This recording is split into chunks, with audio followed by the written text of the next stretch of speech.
Starting now. Hey, everybody. I'm your host, Felipe. You're listening to the Total Basis Podcast. And with me is my host for the afternoon, Alex Robertson. Alex, how you doing?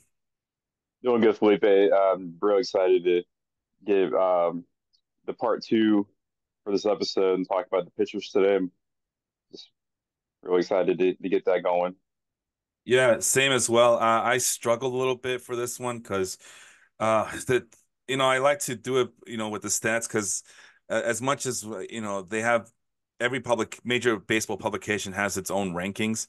Uh, Over the last few years, most notably after the pandemic hit, it's very tough to gauge future success of just looking at lists by themselves.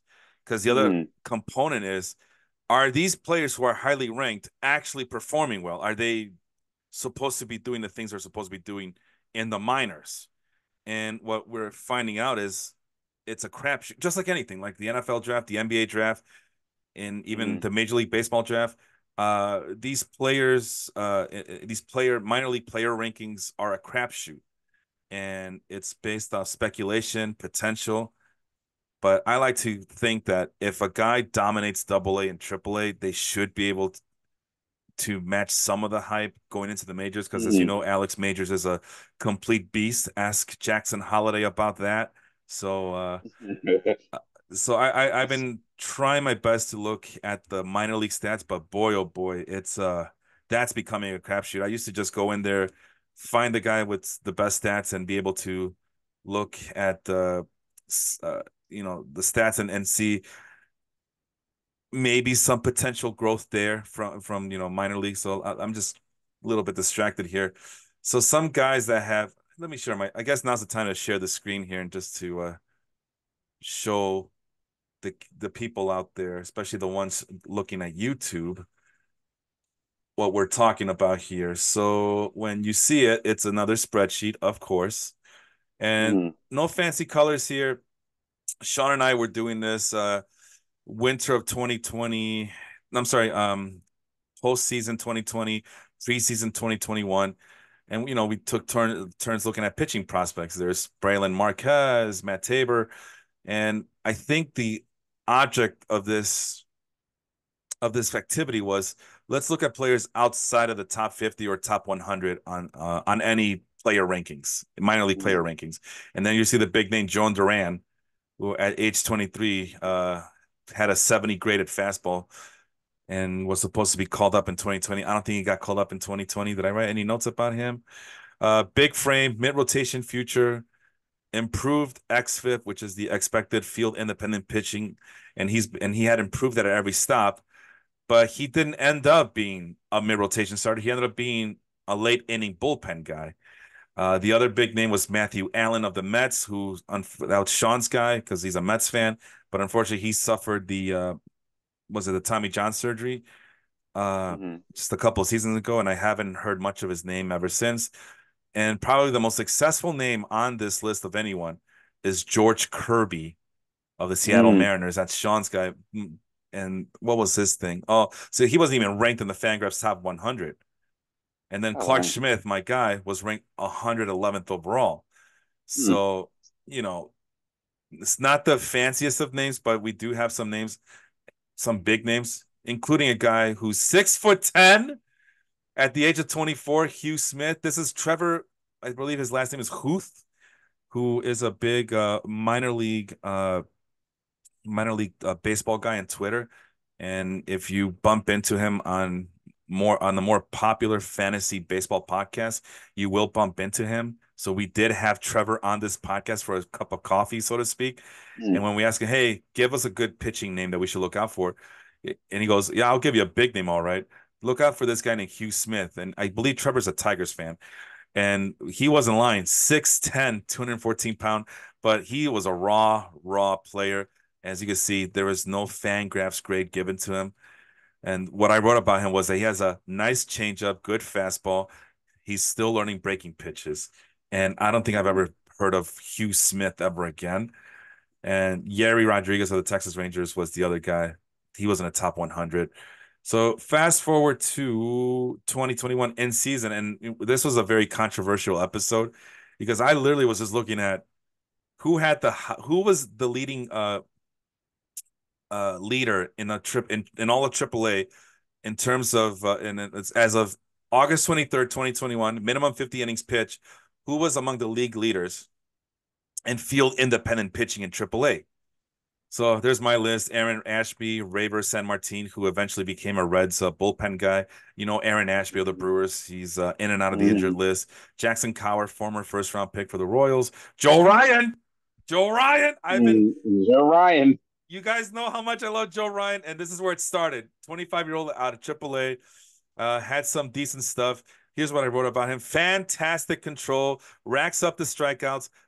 Looks like he's a fly ball pitcher. He might get called up in September. I don't know when he got called up, but Joe Ryan is having a breakout year this year, I think. I believe because it's always been closed by no cigar in seasons past, but this is the year where I think this is the year that Joe Ryan finally became a household name among fantasy leaguers. And then a couple of Orioles guys, Alexander Wells, who crafty lefty, and this is that one that Sean lost his what's his composure over really Uh, because yeah, trash.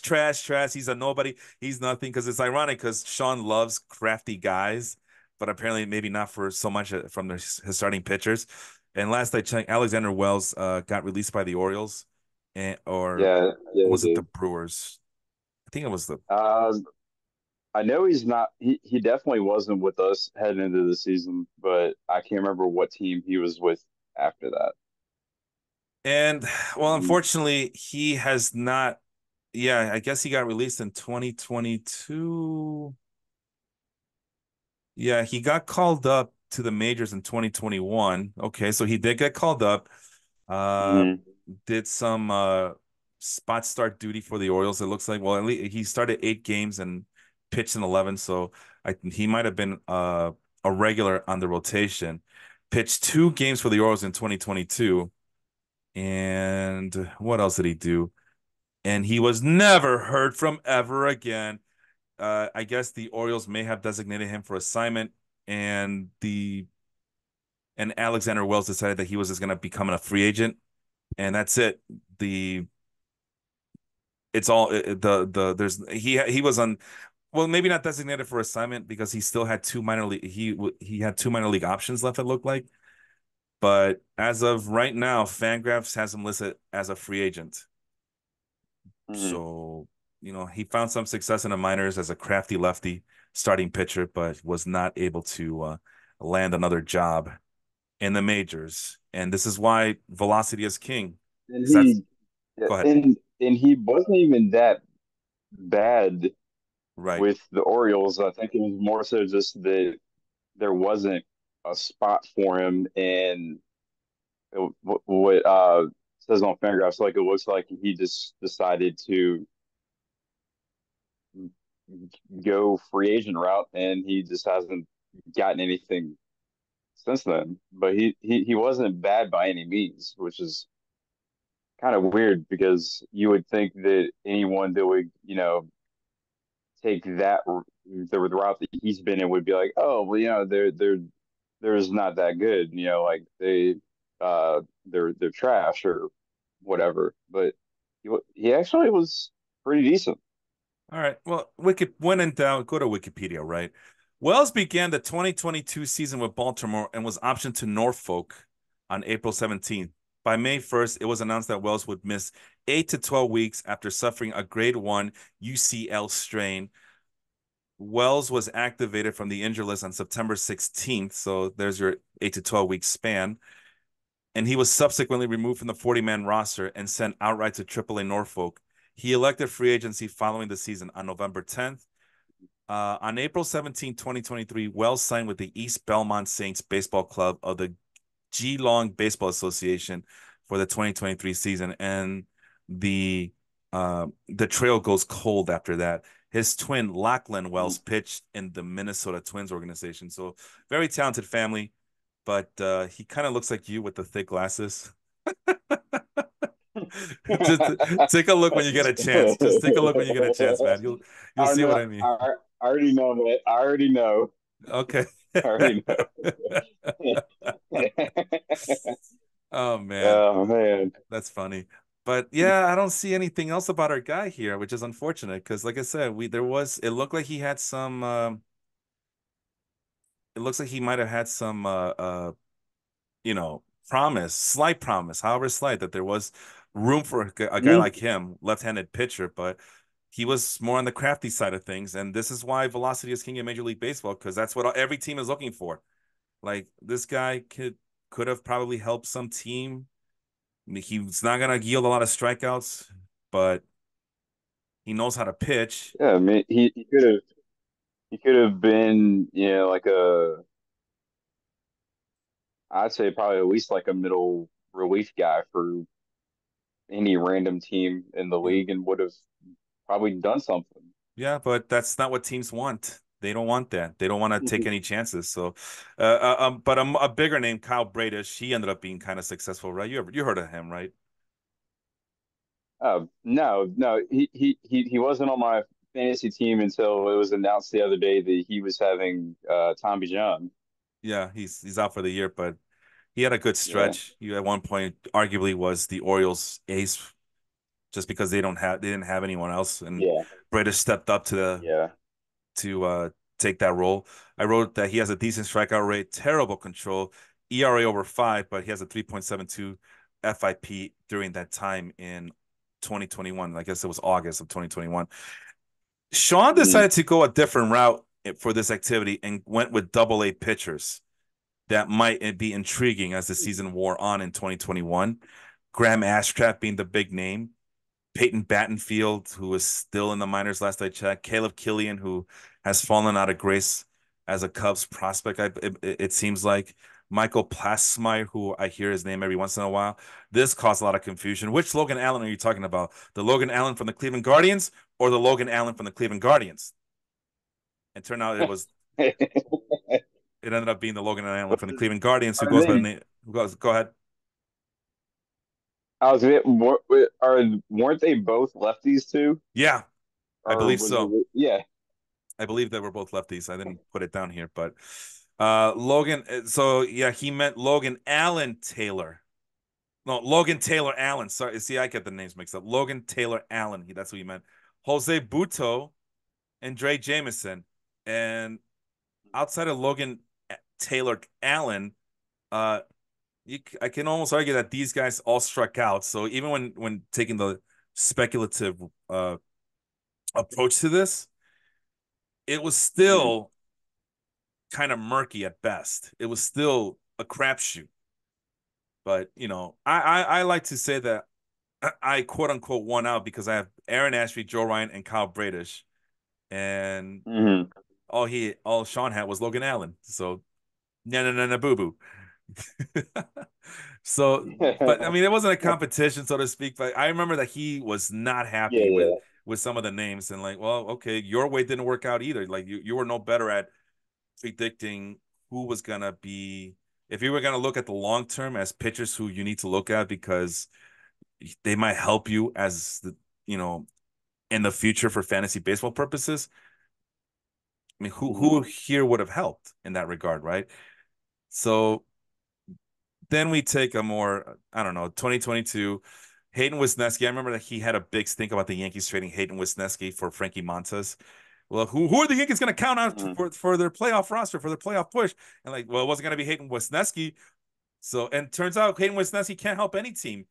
He's now a bullpen guy for Yeah. the Cubs and who does spot starts for the Cubs. And I'm sorry, that's a tradable commodity for an established veteran pitcher. It was the right thing to do for the Yankees. Mhm. Gonna try to go for that Yeah. jugular. Who else was what trying to remember, was there more for that trade, or am I thinking JP of two separate trades? JP Sears also went in that trade, and there was one, and then maybe Mhm. Luis Medina, maybe, and all those guys. I mean, who cares? They're just guys. I'm Mhm. sorry, no. Oh no. Hayden Wisniewski went to the Cubs. Mhm. Hayden Wisniewski went to the Cubs for a bullpen guy, and What's oh his my God, name? I want to look it up.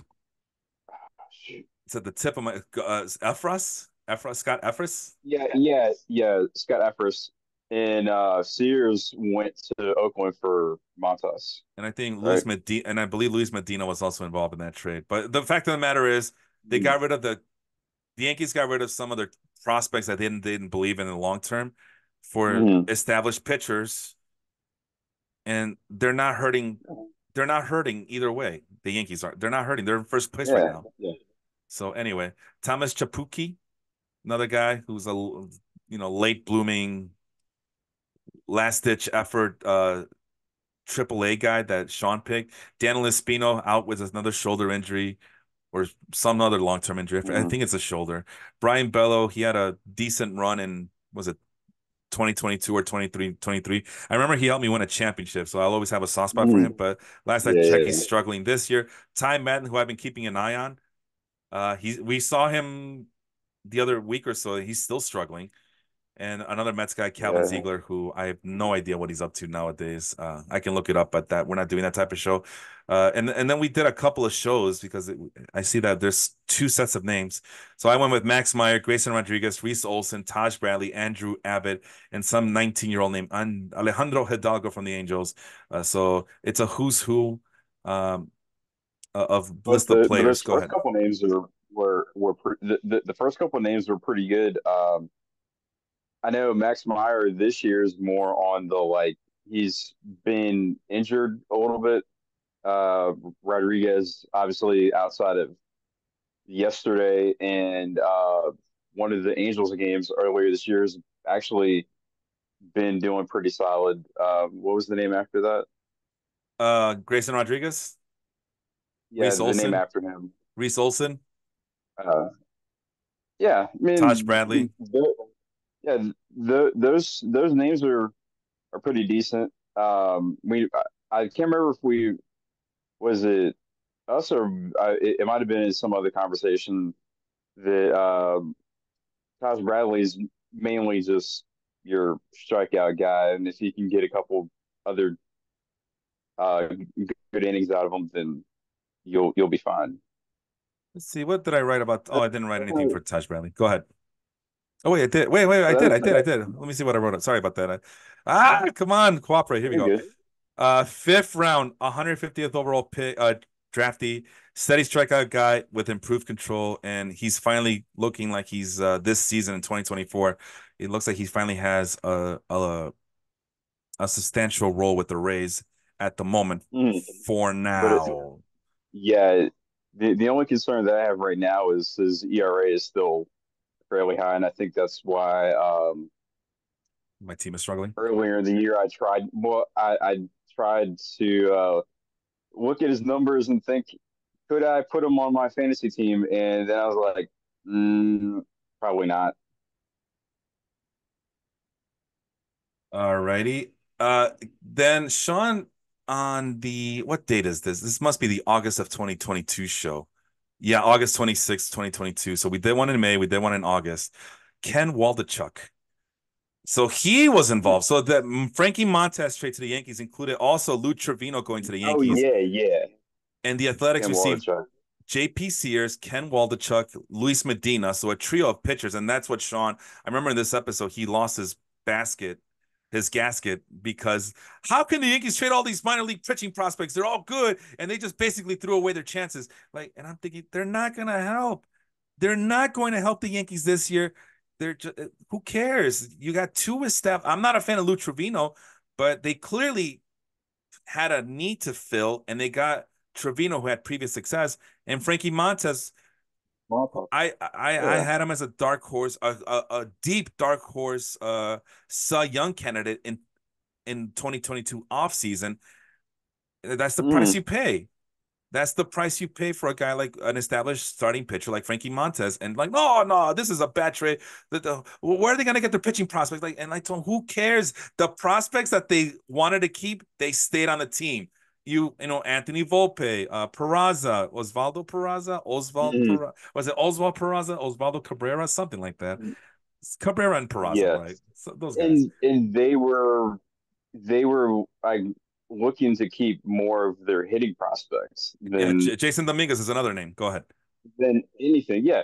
Like the but the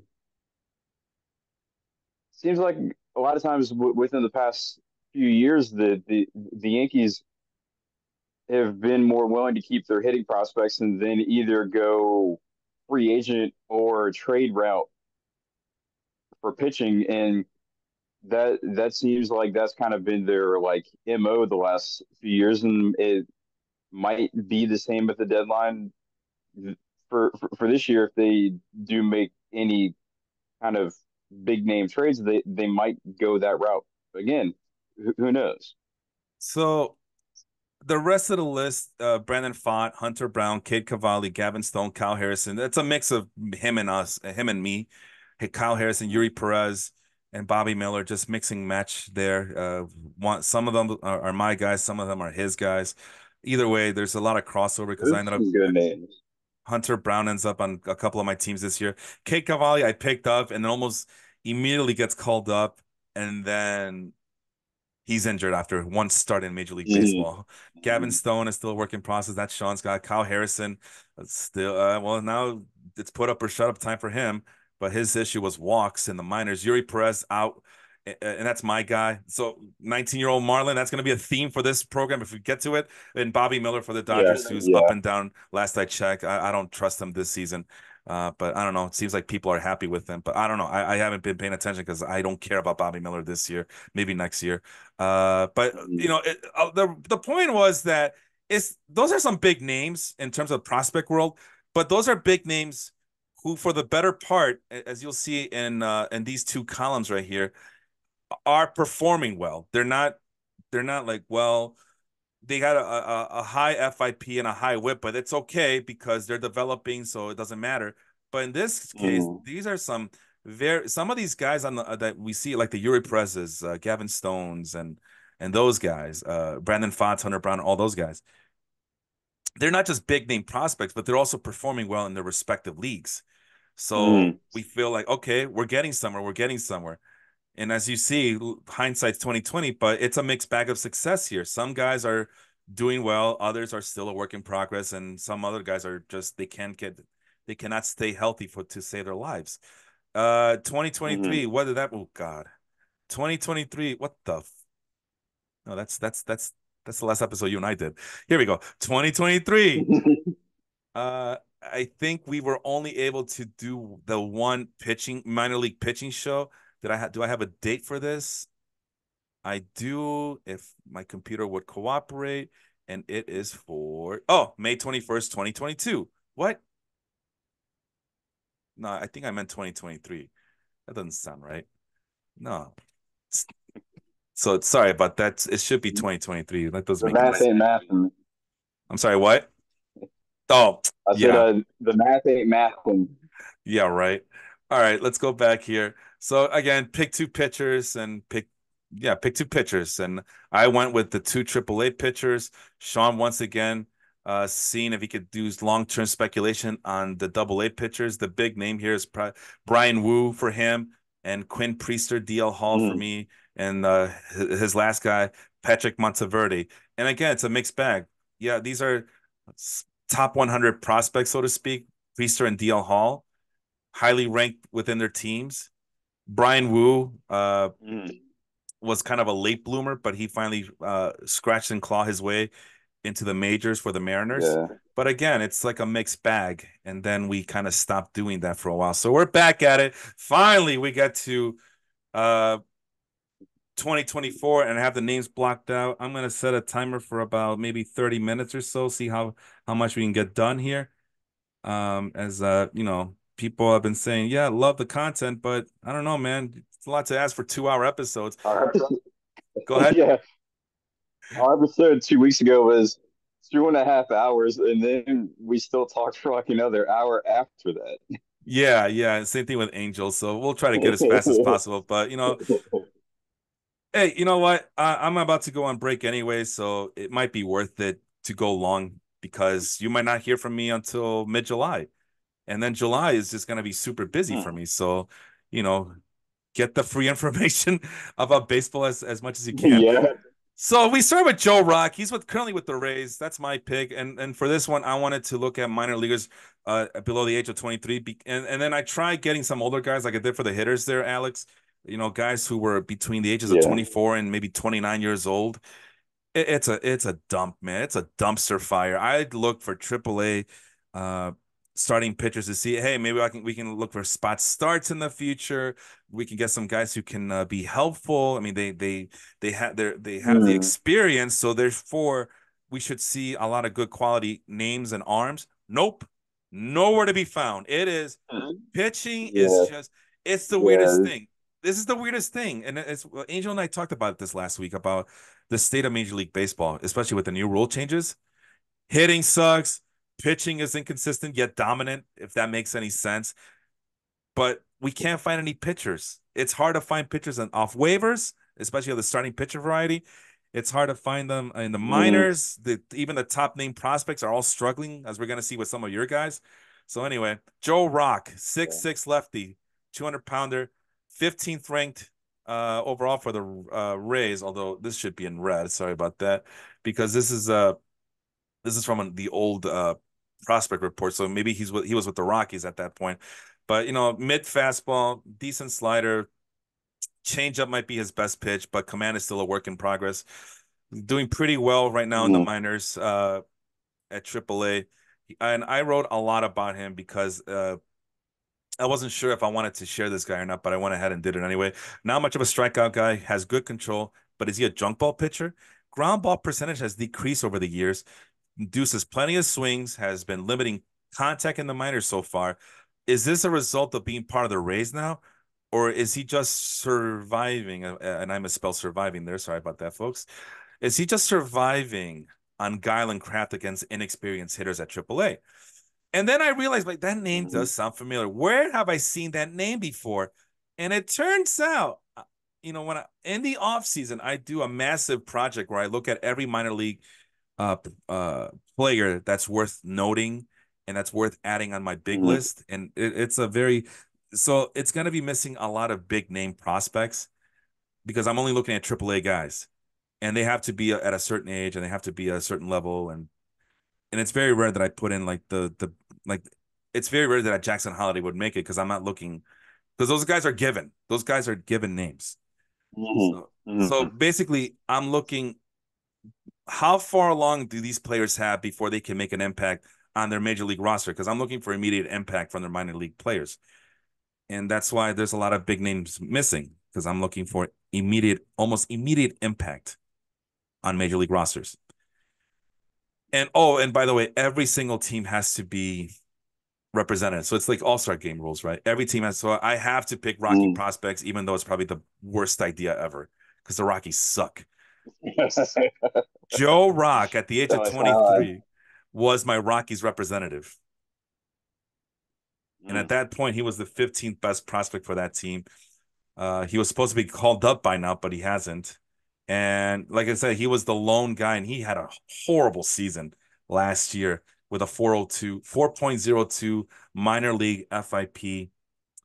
And he was projected, if he was going to get called up, he was projected to get a field independent pitching. Remember, folks, that's what happens when I have no one behind me to field the balls for me. So can I strike out guys? Can I limit my walks? Can I limit my home runs? Can I dominate? His projected FIP, if he ever got called up, was 4.95, according to that must have been ATC Oh, projections. So yeah, yeah. 57th ranked pitcher out of 59 on my list. So, but he gets traded to the Rays. I think he gets traded I forgot what his transaction thing was, but guess now he's at the Rays and he looks much better. And I wouldn't be surprised if I see him called up. But I mean, you just saw the report. You just saw my description of him. Does he have a chance to stick with the Rays rotation in the next couple of weeks or so? Maybe, maybe. Uh, I mean, picture who the Rays are, and then that should yeah. give you an answer there. I mean, I mean, like I don't want to necessarily say no because I know that sometimes the Rays either have pitchers that can be injured kind of a lot, or they for a couple years they had not necessarily like starters, but they used openers and Mm-hmm. who knows if for just like 2 or 3 innings, could that be a spot where Joe Rock could just kind of fill in and Oh, go ahead. not I'm sorry. necessarily get a ton of and not necessarily get like a ton of innings, but just kind of like be in there in like the quote unquote rotation. I guess is kind of what I'm getting at. Because the Rays are pretty set in the rotation. If these guys stay healthy with Zach Eflin, who I just dropped in my points league, because I'm done with Zach Eflin. Aaron Savali, Taj Bradley, who we just talked about, Zach Little, who I also dropped in all my leagues, all three of my leagues, and Ryan Pepio, who I still believe in.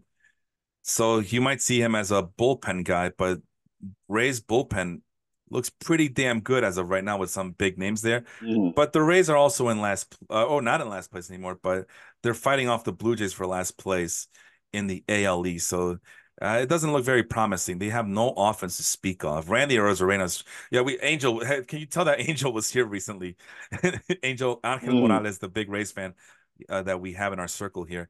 So and then at AAA, they still got guys like Shane Baz, Tyler Alexander, Jacob Mhm. Lopez, who are in the 40-man roster. Mason Montgomery, who at one point was Mhm. another highly touted prospect within the system. Joe Rock, probably the fifth guy in that rotation. They still got Brendan McKay. Remember him? He's injured Yeah, again. yeah, the two-way guy.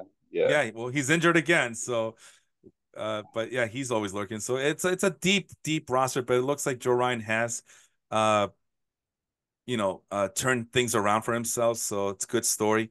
But yeah, it's just if he was on any other team, this would look like a very promising call up Mhm. sooner rather than later. But with the Rays, if he does get called up, like you said, it'd just be for like to spot start a few innings here and there, and he gets Mhm. sent Yeah. down immediately. Anyway, let's go. Oh, that's my guy. Let's reverse course here. Let, yeah, because I have more guys than you do. So let's go back Yeah. and go with Cade Horton of the Cubs, who I currently have him on in my baseball life league that we do at Fantrax. 22-year-old out of AAA, Mhm. 6'1", 211, right-handed pitcher. The number two Cubs prospect, according to Fangraphs, 31st overall. That's the highest ranked pitcher we have here. 2025 ETA, decent fastball, outstanding slider, good curveball. Still working on the changeup and command, but he has the Mhm. highest future value of anyone here. But he's struggling. Oops, he is struggling at the moment. 5.79 FIP, 1.56 WHIP, which I guess I'll explain. WHIP is walks plus hits divided by innings pitch. And what I wrote about him is that he's a big Mhm. strikeout starting pitcher. He has moved up pretty quickly. Currently struggling at AAA, and there's velocity issues in 24 is what I found out reading the some of the scouting reports from Fangraphs. Uh, Obviously, there's a method to why you pick Kate Horton here. Go ahead and explain yourself. Well, I know he did really well at the end of college. He was at Oklahoma a couple years ago, and although he had a very, very bad regular season that year, once they went to the conference tournament and to the NCAA tournament, and especially in the College World Series, because they made it pretty far in that his Mm, numbers were like trending really, really well. It was kind of like he found that spot where everything just clicked, and uh, it just seemed like he was trending in the right direction. And I know he's kind of uh, hitting that, like, I don't know how to say it, but like he said, he's struggling a little bit this year. But what I found out, and I didn't realize this when he was in college, is that he only pitched like a little over 50 innings yeah. the entirety of his career in college. And so thinking like, okay, this guy has a lot of potential, but college and then maybe a little early in the minors didn't really have like the experience per se. Mm. Uh, but if he can get a little bit better with his fastball and then really take control over his off speed stuff. Like the slider and the changeup are probably going to be the his bread and butter when he gets to the pros, and his ETA is what, next year? Should be, although the Cubs, who were probably hoping that they can contend this season, were probably hoping that they can call him up this year to help out Yes, for contention yeah, purposes. But nah, that's not looking like it's gonna happen. yeah. I mean, he's got the potential to really get somewhere because of how good his off speed stuff is. But if he can get his whip down and focus more on the control and maybe not try to overpower his stuff, Mm-hmm. then I mean, it's to me what this seems like is some of the struggles that Grayson Rodriguez for the Orioles has at times is he tries to like do a little too much. Mm. Uh, like the bad starts that Rodriguez has had this year, he's been more throwing than pitching. So I'm gonna go out on a limb and maybe say that Horton is kind of in that same realm as far as uh like he's not really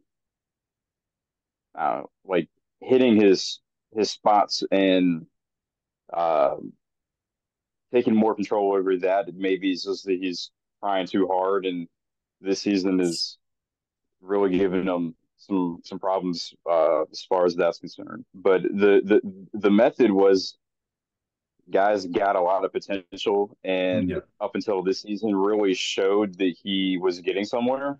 Mm-hmm. And that's kind of how I went after that one. And I mean, I could have gone with a couple other names in the top 25, but I felt like this one was uh, a good yet possibly mildly controversial at the same time. No, I mean it's an established prospect. I mean, I'm still a believer in him.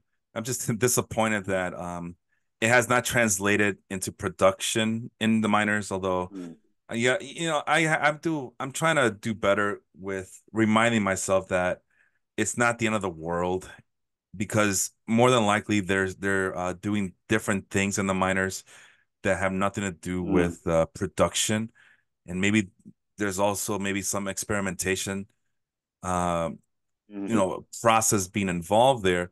My thing is, you know the good prospects usually do very well in the minors. That's the thing. mm, And I mean, they dominate. That's why Jackson Holiday got called up so soon, was because he was crushing it down there. And I'm not saying mm, it's a lost cause, but it is. If you're a Cubs fan, this is discouraging to see him struggle this much. I mean, but at the same time, I understand that it's not always going to be, progress isn't linear one way or the other. But I just do know mm, that, yeah. yeah, the successful prospects usually prove themselves worthy in the minors. And again, to defend Cade Horton and every Cubs fan known on this planet, uh, all these pitchers are struggling, whether they have good stuff, bad stuff, highly ranked or unranked. You're not gonna see even guys like Ty Madden, who showed that he had amazing control. He's getting exposed too. So it's Mm, just it literally is a crapshoot out here. So, but oh, and by the way, I'm assuming you said top 25, but you're using Major League Baseball's prospect list, right? yeah, Prospect yeah, rankings. Okay, yeah, just double checking yeah. there. Mm, So yeah, and then but this is a Fangraphs friendly, and I'm not saying that you should have gone that way. I actually like the fact that you are going with the MLB prospect route just to see that differential in how mm, these rankings turn out to be. So, but it's as I always say to everybody, don't get hung up on these rankings because it's mm, dynamic. And again, I mean, let's look at all the best prospects just on the Tigers alone. They had Casey Mize, Matt Manning. What's the first baseman we just talked about him recently? The guy who's Uh, struggling, Spencer Torkelson. Torkelson, This is some big who names. was well, like the second overall pick a couple years ago, was supposed to be arguably one of the best like power hitters in all of baseball and all this and that and the other. And other than being able to hit some home runs, the dude can't even like hit the side of a barn to save his life. Yeah, and there was a video by one of the John Boy guys that broke down, did a pretty damn good job of breaking down his struggles. So if you find it, go Mm. check it out. I don't know the guy's name, but it's not Jimmy. What's his face? You talking about the other like kind of He kind of dude looks with like he looks Latino, has black hair and a beard. kind of And kind of oh I think I know who you're talking about. who? What's his name? I'll go take a look at it. Okay, Ah, jeez. yeah, I don't know all those I'm guys. not the I'm blanking on the name right now, but I know who you're talking about. Yeah, and Angel always tries to get me to watch some of their stuff, and I try my best to get capture all the stuff that I can, but it's a lot of content, and I'm also trying to produce my own content as well Mm. here. So I mean, I'm not saying that I'm doing better than they are, but which is John Boy, right? That's a preposterous idea, but no, it's just Mm. it's a lot to capture, but and let's look at the Twins as well. I mean, with Royce Lewis, he was a former first round pick, number one overall prospect at one point, can't stay healthy. And even when Yeah. he was in the minors, And, he was struggling. Like I remember Sean being on this program, and I just don't understand the hype until he saw him in person, and he's just crushing the ball, lining it to all fields, and that's when Sean had the aha moment, like, oh, that's why he's the number one pick overall. But even yeah, yeah. he wasn't producing and he got injured. Byron Buxton, former highly touted prospect, he can't stay healthy. So it's Yes. dynamic. Don't get too hung up on these rankings. Go ahead. And I was gonna say with some of these guys, it's like never like the last two you just mentioned, Lewis and Buxton. It's like with those guys, it's not a lack of that they can really hit the ball or anything, or say with pitchers that they can't find their command or whatnot. Some of these guys, and simply they just can't stay on the field, Mm-hmm. Yeah. and and we know in like especially in the basketball like circles that they always say, oh, like your best ability is being available. Yeah. And Royce Lewis has what, like 10 home runs in 16 games this year, but he's only played 16 games and we're like almost at the All-Star break. So like Yeah. the dude's really, really good. But if he can't be on the field, then part of me doesn't even care. Yeah. Like Yeah. Which is unfortunate, I but could care less how many home runs you have at this point if you're never out there. yeah, and that is a problem. Let's move on to the next guy, which I'm not very proud to mention it, but he was the best of the bunch. Like I said, AAA, the well has run dry down there. 23 Mm-hmm. or younger again. No BABIP issues, no BABIP control, nothing. I was like, just give me anything. Right-handed Astros, 17th Mm-hmm. ranked pitcher. ETA is for next season, which yeah, he's probably gonna need as much seasoning as possible. Better slider than the last guy we talked about, Joe Rock. Uh, it would have been cool if Joe Rock would have stayed with the Rockies, Joe Rockies, but missed opportunity by Colorado. Mm-hmm. Pretty good slider, pretty good curveball. Changeup is near it's near its peak at this point. Command is also moving along, but 40 future values. So I don't like to use the word mid, but that's as mid as you can get.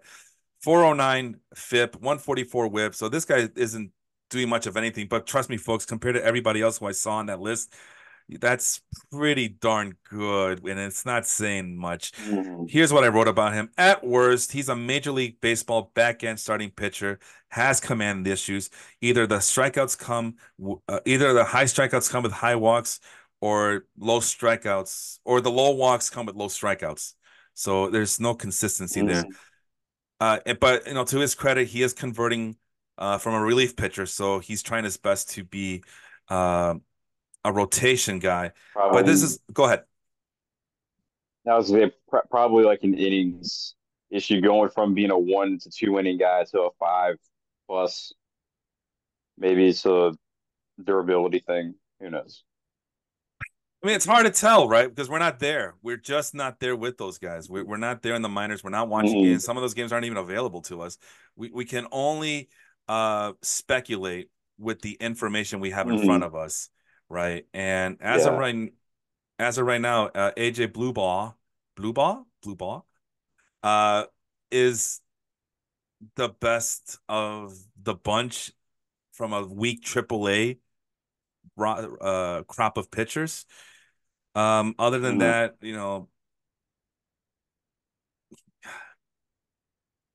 I don't know what else to say about this guy. Like I just Oh man. I kind of begrudgingly put him in there because I wanted to put one more guy in there from AAA. Let's see what the scouting report said about him because he did make recently the June 11th top 41 prospects for the Houston Astros. And let me see what they say about him. I don't want to like the point is not to read to look into these prospect reports because if you want to check them out, you can check them out yourself over at Fangraphs. But Blue Ball's Yeah. fringe command will limit his overall ceiling, but he has the pure stuff to project as a back end setter or a swingman. So again, spot starts. That's the name of the game we're looking at this point because these guys don't have any high upside at AAA right now. Um, like I Hmm. said, I try my best to give the big names with the production, but this is the best of the bunch, and it's not saying much. Other than that, I don't want to get too technical with the scouting report here. But nah, it's just not much. His mom was a two-sport college athlete at Akron, Mm. and AJ was a three-sport Midwest. conference. Yeah, AJ was a three-sport conference champ in high school before matriculating to University of Wisconsin in Milwaukee. And Mm. that's it. I got Blue Ball has a long, lean build and looks like he could handle more weight on his frame without altering his odd but effective delivery. So we have that to look forward to. He has a very odd delivery. All right. Yeah. Let's, And I'd say if he could add a little bit more weight, that could maybe help his fastball a little bit. yeah. Let's But move on. that's pure speculation too. Yeah, yeah, exactly. It's pure speculation. Let's move on to your guy Noble Meyer. I didn't see if he was related to Max Meyer, who we just briefly brought up, but yeah, I've n- always been wondering that, and I I've didn't. never looked into it. I couldn't find anything like that smacked me in the face that suggested that he was, but this is the first guy of three guys who are 6'5" for you. High A ball, 19-year-old teenager, throws right-handed, the 84th best prospect according to Fangraphs, 2027 ETA.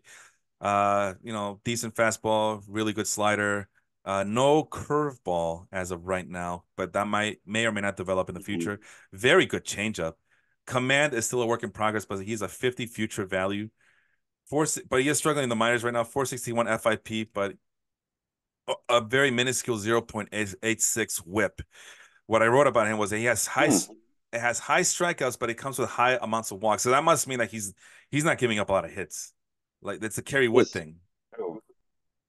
I'm sorry, what? Yeah, or like a Nolan Ryan, Or Nolan, or Kerry like Wood a or Nolan Nolan Ryan Ryan. thing. Yeah, he could be a consistent ground ball pitcher, but obviously that's still a work in progress. Recently got called up to high A ball. He's a teenager with huge upside. What else do you have to say about Nobel Meyer? One thing I did read into is he can fall a little too in love with his slider, and that can run into some problems, like especially being now that he's a pro and not in high school. And granted, he's still what 19 years old, high A ball. You're Hmm. still facing a lot of extremely young talent that may or may not, produce or may not get anywhere as far as going up the ranks. But uh, I think a lot of people, not only scouts, would like to see him take more control of his fastball and really like if I think he's what like I think he throws like mid 90s. If he can really hit on that and uh use that to be a little more dominant and then use his slider as a complementary piece instead of it being more of what he kind of goes to try to get people out. Then I can definitely see uh, him move up fairly soon. Like he could probably be AAA, like late next year, early 26 probably. Um, he was a really high draft pick, and I think it's funny because the other Marlins prospect that we're going to talk about later, they've got them in the same draft in the first round and the like the comp picks, I thought was pretty interesting. But uh, they, I think they want him to focus more on the fastball than anything, and I get it. You sometimes a young kid could get a little too in love with a certain pitch and Mhm. then will start to run into problems because they use it a little too often. They might get a little exposed with it. If it's a fastball that's really it's got a lot of run to it, or it's real throwing like almost 100, then you could probably get away with it more than a mid to upper 80s slider that could be more hittable. Um, yeah, I think they just need to work with him a little bit on that, and I don't really see other than that I don't really see too many flaws in his game other than what you mentioned with the walks, but that could come with working a little bit more on his repertoire and seeing what he can do with it. Alrighty. Let's move on to the next guy on the list, which is one of my guys, Braxton Ashcraft. So once I saw that it was a Pirates player, I just jumped on it. Like I better take advantage of Mhm. this um before his name escapes me later on. But 24-year-old out of double A. So in double A, I kind of did two separate categories. The first category was let's look for pitchers. I normally don't do this, but like I said, the cupboard's bare in the minors for pitchers at the moment. Double A between Mhm. ages 23 and 25. So Ashcraft is 24, so he's a little bit on the older side, but still, he's I think he's a name worth keeping an eye on, especially with Mhm. the Pirates, who all of us just very suddenly, almost overnight, have figured out how to develop pitchers with high velocities. So this is my big, well, one of my biggest guys, 6'5", 195-pounder, right-handed, the sixth overall Pirates prospect. Next year would be his call-up. Good fastball, massive slider, like really good slider Mhm. grade there, and it goes with a pretty good curveball. No changeup, however, and a 40 out of 50 command, 45 plus future value. That's my highest ranked player. No, it's not. Second highest ranked future value there. Having a pretty good minor league season with 3.04 FIP and a 1.10 whip.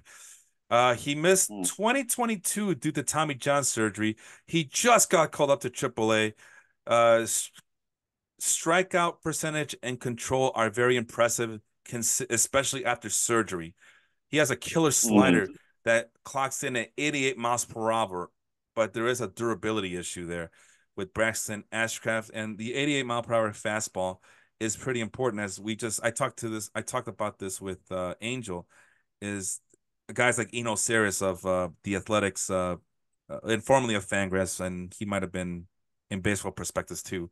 But Eno Saris, who's become sort of a fantasy baseball pitching guru of sorts, has said that the statistics show that the higher the velocity of any pitch is pretty damn good. Like that's just most that's Mhm. so that Yeah. it's not just that they're teaching these guys how to throw faster fastballs and faster two seamers and sinkers and heaters and all that, but they're also being encouraged to, hey, let's see if you can get that 89 mile per hour slider in there. Let's see if you can get that changeup to Mhm. clock in at close to 89, 90, you know? So Yeah, they're yeah. doing all types of things there to try to, what do you call it? Get the most effectiveness out of these guys. And Mhm. so Braxton Ashcraft, who I actually did look out to see if he was related to Graham Ashcraft. I didn't see any relation there. But if any Pirates fans are out there, let me know. But Braxton Ashcraft, I saw that he was a pretty darn good name to look out for. He has the production, he has the pedigree, he has the stuff.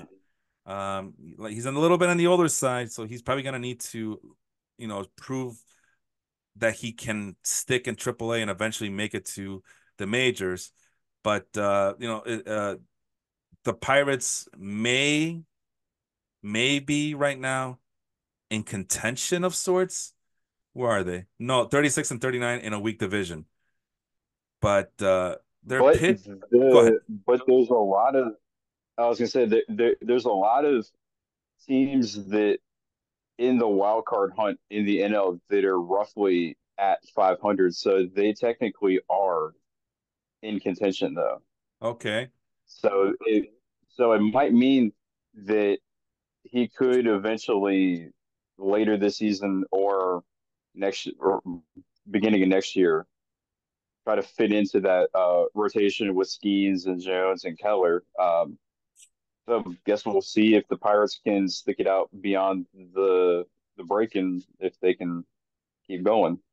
Also on his side is that he's in a 40-man rotation along with fellow starting pitcher at AAA, Mike Burrows. So maybe Burrows gets the first Mhm. call up before Ashcraft. Ashcraft has to wait his turn. He did just get called up to AAA. Oh, by the way, Pirates also have a guy named Michael Plasmeyer, who we just mentioned earlier on the show. If I could find his name, maybe 2022. No, it must have been 2021. And there he is. He was with the Giants at that point. Michael Mhm. Plasmeyer, 24-year-old. This is the 2021 spreadsheet. What did I write about him? Control and command are there. Has a bit of problem with the home run ball, and he's a fly ball pitcher. And right now he's with the Pirates at AAA for the moment. So pretty interesting that it never ceases to amaze me that these names show up that we kind of forgot. Also showing Mhm. up on this list, a couple of former Yankees, Luis Cessa, right? Or was he a former Yankee? Luis Cessa? Sounds right. I'm gonna Mhm. open up a window on the other screen. And Domingo Herman, former Yankee, also on the Pirates. Bingo. Mhm. Yeah, Luis Cessa was a former Yankee, by the way. So they have a type. Yeah. Oh my God! Also here, Wei Chie Huang. Is he one of the former major league players, or is his name just sounds too familiar? No, not really, not really. Never mind. Forget what I said. I thought he was one of like a former big name, but he's not. Anyway, that's a sorry, Braxton Ashcraft. Let's move on to your guy. Your guy's pretty intriguing, and your Mika Bell will prove to be someone that is kind of a warning about those prospect lists we were mentioning early on. But he's Mhm. 22 years Yeah. old, AAA, 6'5", 190. So he has the build. Um, what else here? Sorry, I'm a little distracted. I'm trying to do two things at once. There we go. There we go. All right. Number two prospect for the Phillies, 72 ranked overall in the Fangraphs 100, which, as we found out, or as you might have noticed, Alex, that the Fangraphs top 100 goes up to like 115, 120, 125, 130. It goes on forever, it Mhm. seems like. Uh, Big fastball, big potential slider, big curveball, probably the best stuff of any prospect grade wise of anyone on this Mhm. list.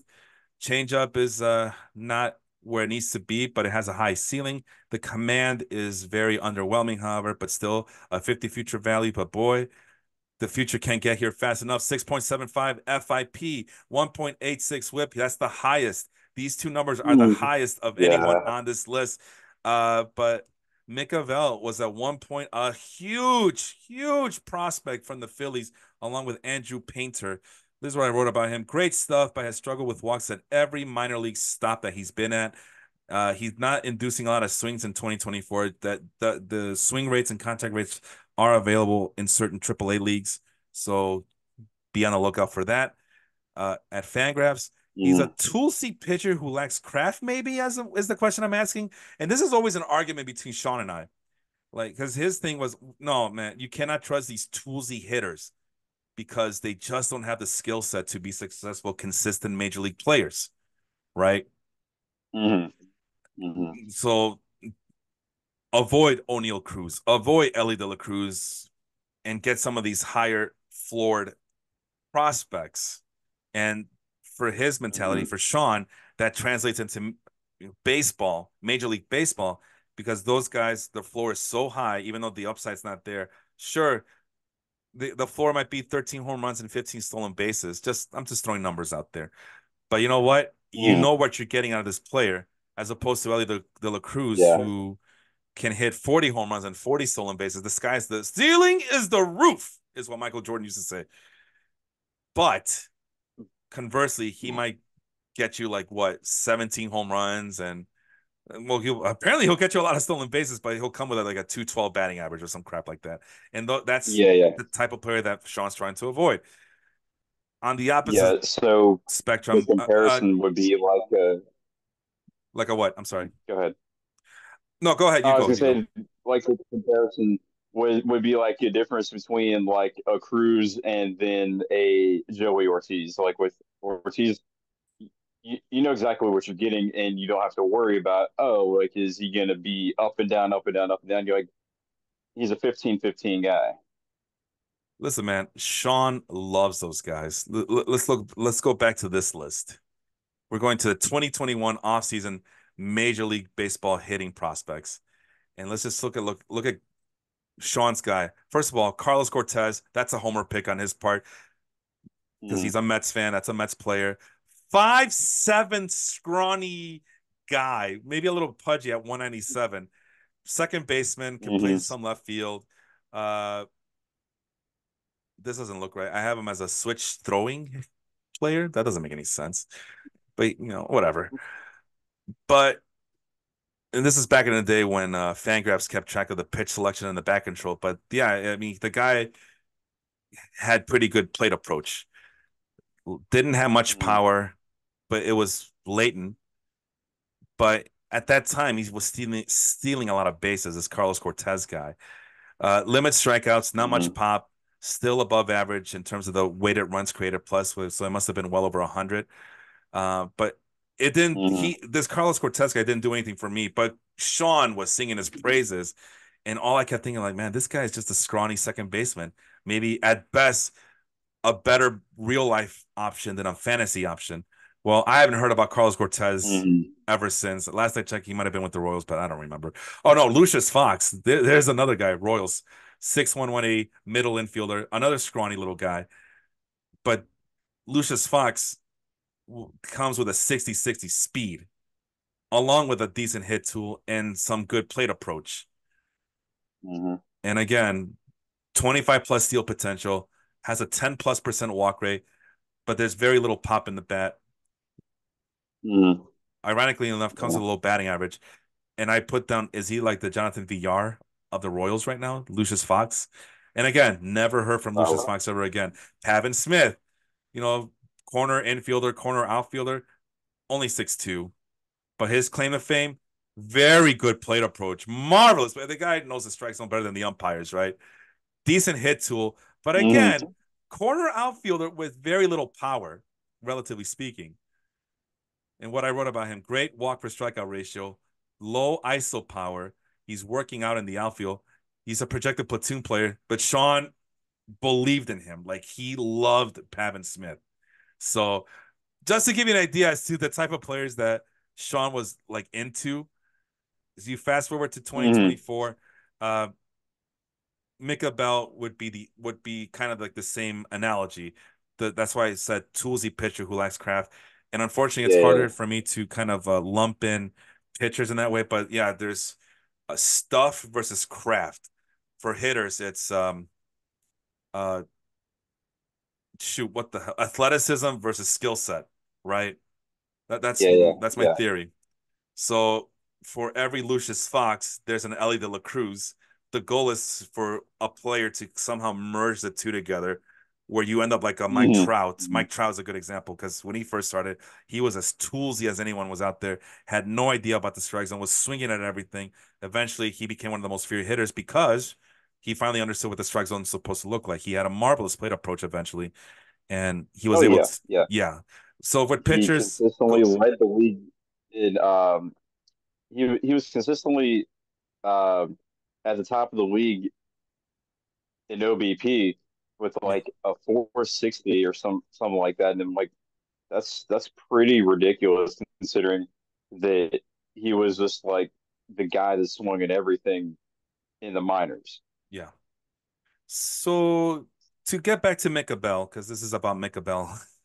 So basically thinking about Mm. craft versus stuff. Micah Bell has stuff. It's not refined, but is there another reason why you pick Micah Bell aside from showing the dangers of leaning too much on these prospect rankings? Go ahead. Yeah. Um, I'm I'm still trying to really believe in that his stuff will translate at the next level. Like he was insanely touted coming out of high school.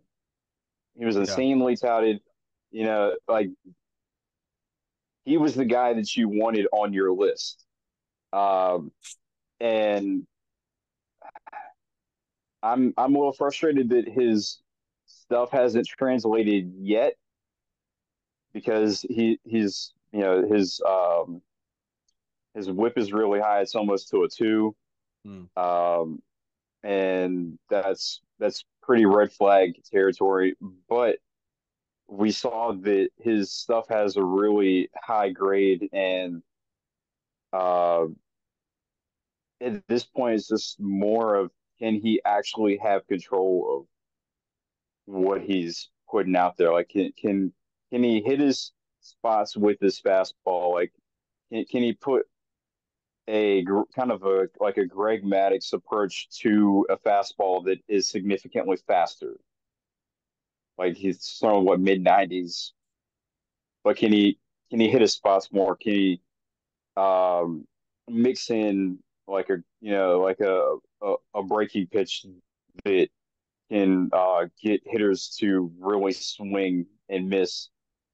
That's more of my thoughts on it. Like it's just the all the stuff is there. Can it just finally come to fruition? Can he finally be what everyone thought he was when he got drafted, and was making his way up the list, up the ranks, and why he's been up at the top of the list for the Phillies for the last couple of years. Like, can he finally just get it going?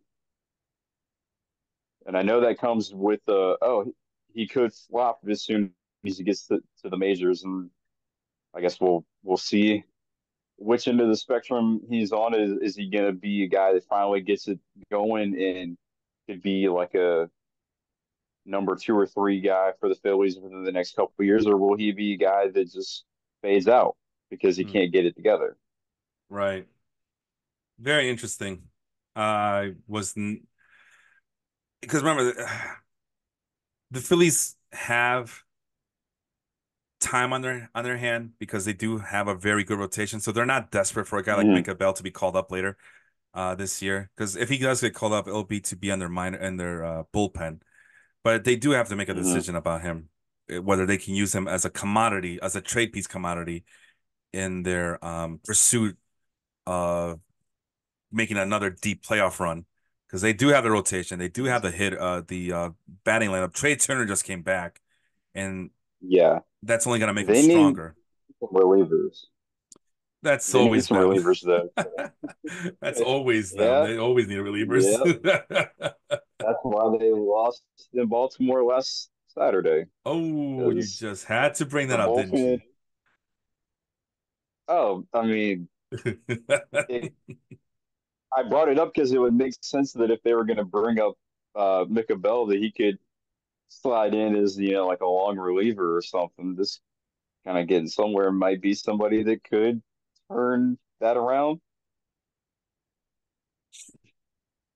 Yeah, we'll see, we'll see, but yeah, it's not looking good. There's nothing that I saw in Micah Bell that makes me want to go out and stash him away in fantasy.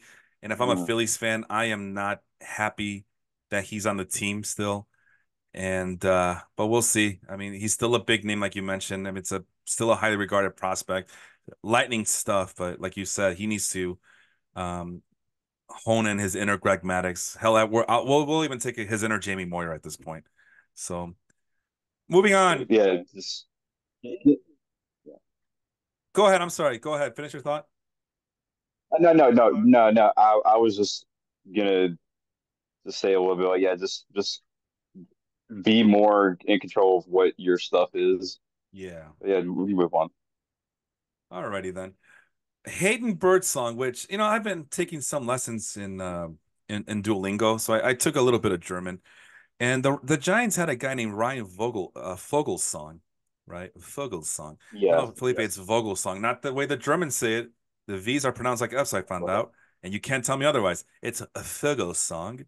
It's not Volkswagen. It's Volkswagen. Okay, Mm, so Vogel means bird, and song is song. So Vogel means bird, right? And the Giants went ahead and reincarnated this hmm guy named Hayden Birdsong to see if he can become the next Ryan Vogel song. So it's pretty funny that they get all the bird songs here. The Giants do. So first with Ryan Vogel hmm song, and now with Hayden Birdsong. 22-year-old. So this one I did look for pitchers in Double A who are under the age of 22. And I'll be hmm honest, the main attraction here was that I just wanted to pick him because of his name, just so I can make that joke here about the German Vogel song. But there is some substance here. The 17th 6'4", 215, 17th ranked player for your San Francisco Giants, 2026 ETA call up, maybe big fastball, pretty good slider, pretty good curveball. Could use more work on that changeup, but hopefully this hmm goes up in the right direction. 30 out of 40 command, 40 future value, having a pretty good minor league campaign. He just got called up to AAA after two stints at AA. So that's always a red flag, right? When they have multiple stints. But it could be like hmm he was in high A for most of the year last year, but then in AA he made maybe like four starts. And now he's gonna hmm complete that tour in this new season. Yields lots of strikeouts, hmm but comes with control issues. There's a crossroads between him being a starting pitcher and a relief pitcher. And that's hmm usually a danger, right?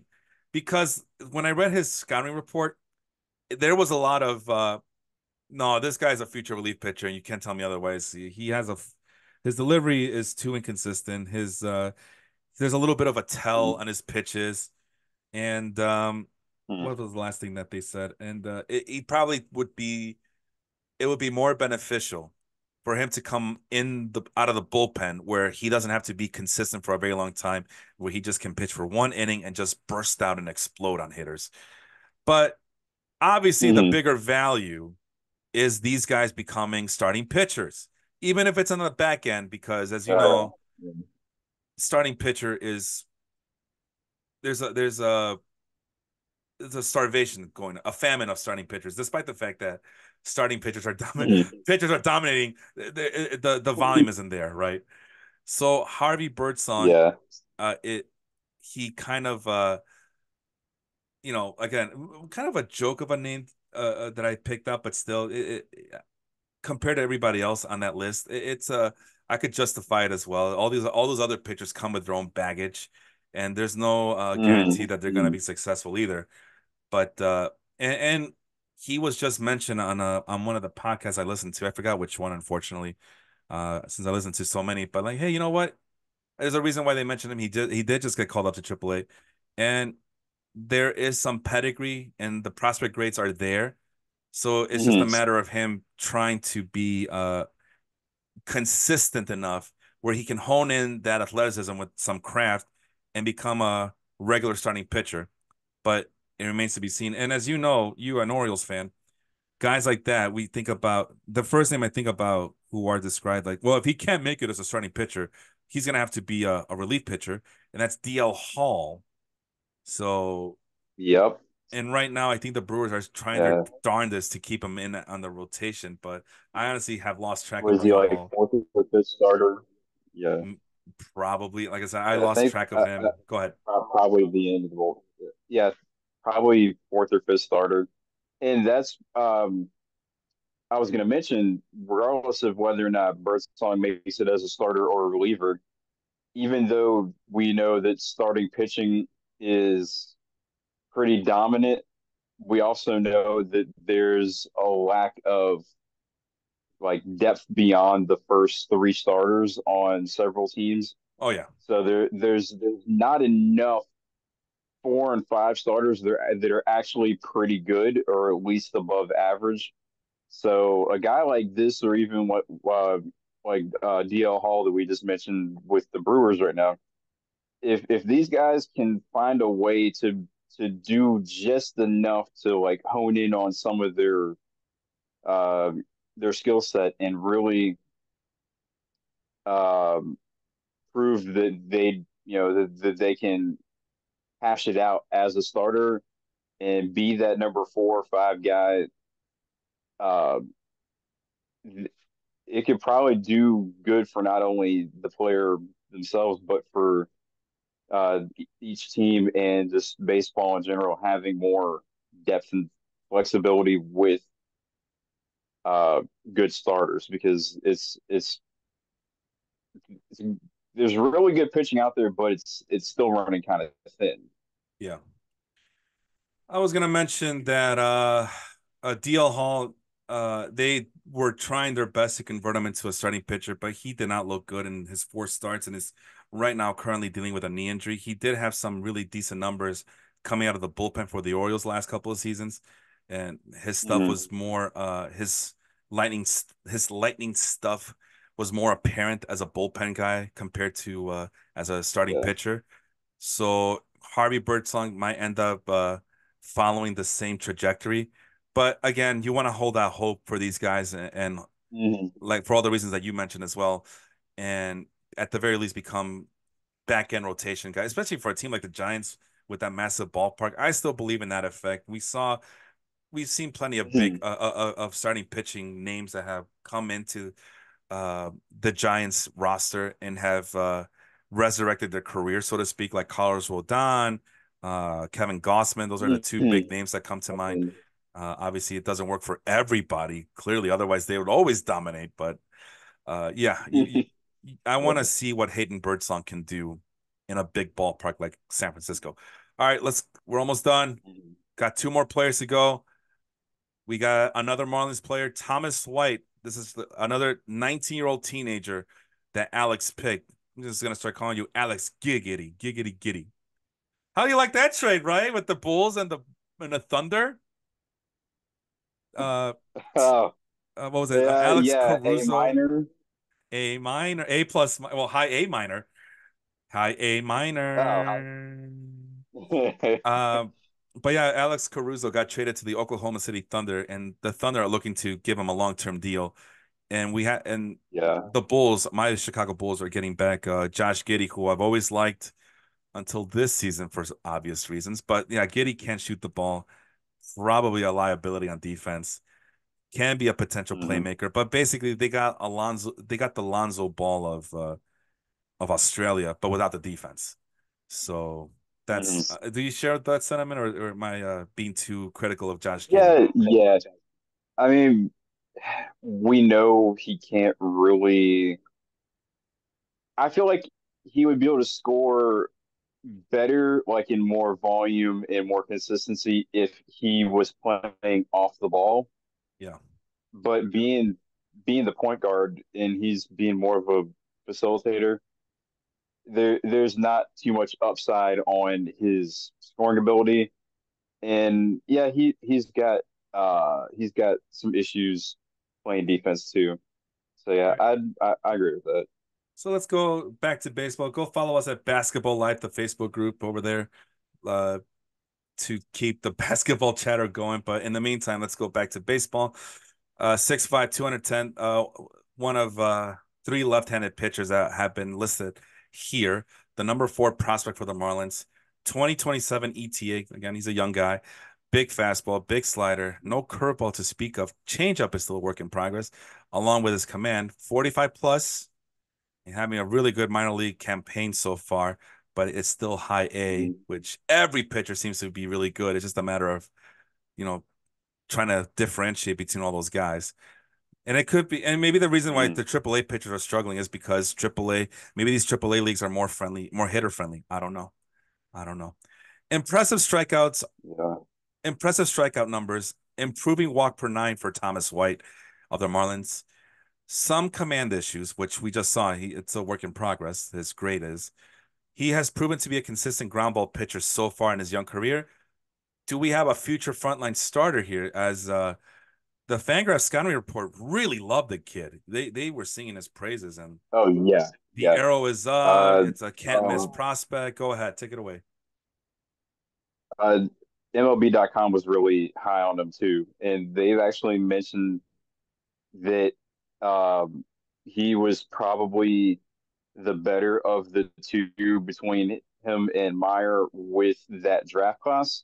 Mm-hmm. The Marlins took Meyer, I think, well, like roughly around 10th overall, and in the with the comp pick, they picked Thomas White, and they, there's been a lot of chatter about White being actually a lot better as far as um, the progress that they'll make through the minors, and then once they get called up.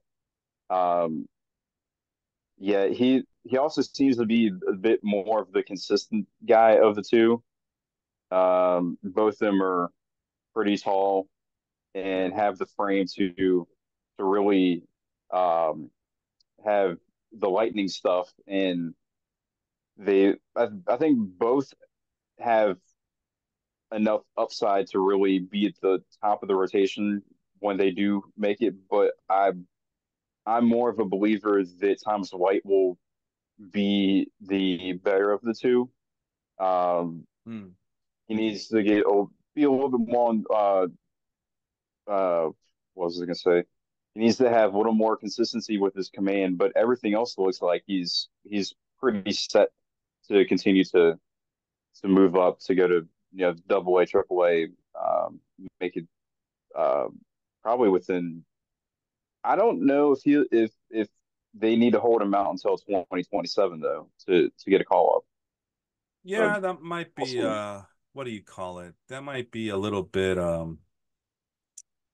be a conservative figure of sorts. You know, Yeah. I mean the what do you call it? Yeah, they have to play it safe there, those guys, because but yeah, Mhm. it's not out of the realm of possibility that a guy like Thomas White might get called up sooner, a lot sooner than 20, what was it, 2027? Yeah, Same yeah, thing. 27. So yeah, same thing with my guy who I'm about to speak of right now, and that is the last guy that we're gonna talk about. So I was able to get both a Cubs player, thanks to you, and a White Sox player, Noah Schultz. And I again, was actually going to try to use him, but then I was like, maybe Felipe, because of being from Chicago, might pick that guy. I But wasn't, no. but he was a late addition because I figured, man, I really want to get in a high A guy because I Hmm. noticed that I'd done that in the past, and I would really love to get a high A guy involved here, and I finally got one in, and what do you call it, in Noah Schultz, and I think his name popped up in that same podcast. So when I saw him, I'm like, hey, this name sounds familiar. Again, I forgot which podcast it was. I don't know. It was on Spotify. I know that much, but so Hmm. Hayden Birdsong was mentioned and Noah Schultz was mentioned. I don't know who else might have been mentioned. So maybe that name crept into my ear. And I think the one thing they said about him was, well, these tall, lanky guys for the White Sox seem to work out. You know, we got Garrett Croquet, Chris Sale, and now Noah Schultz, who 6'9", 220-pounder. Oh, and for this one, I literally just look at the Fangraphs leaderboards for high A ball, looking for minor leaguers under the age of 21. And maybe for, Hmm. and I forgot what inning limitation I did for him, whether it was I might have done 0 to 50. I can't remember. But yeah, he definitely was I was looking for players under the age of 21 for a high A ball. lefty, Mhm. second ranked on the White Sox, 40th ranked overall. So he's the only pitcher on my list who is in the top 100 for Fangraphs. Another 2027. But knowing the White Sox, they're going to call him up by next year. It's just because that's their Yeah, MO. yeah. 55 out of 60, fastball, huge slider, no curveball. Uh, Changeup is a work in progress. Command might be uh come with a pretty high ceiling, 50 future Mhm. value. So that's clearly my best future value pitcher on this list. 105 FIP, 0.5 whip. So Mhm. he's having a pretty good year. He just let's see. I said this is basically a power forward at pitcher. Maybe on the lower scale. I mean, hey, listen, it's NBA draft season, right? I should be working on that right Yeah, now, but yeah, yeah. I don't know what I'm gonna do. I usually try to do something for the NBA draft, but man, baseball just has me thinning out on at the seams right now. But I always look forward to the basketball Mhm. draft, the NBA Man, draft.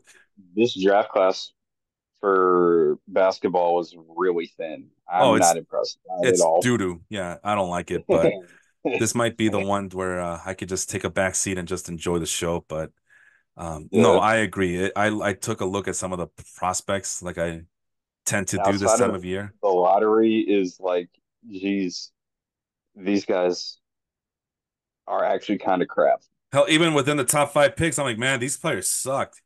They got one guy who can't shoot for to save his life. No, they got one guy who has all the basketball skill.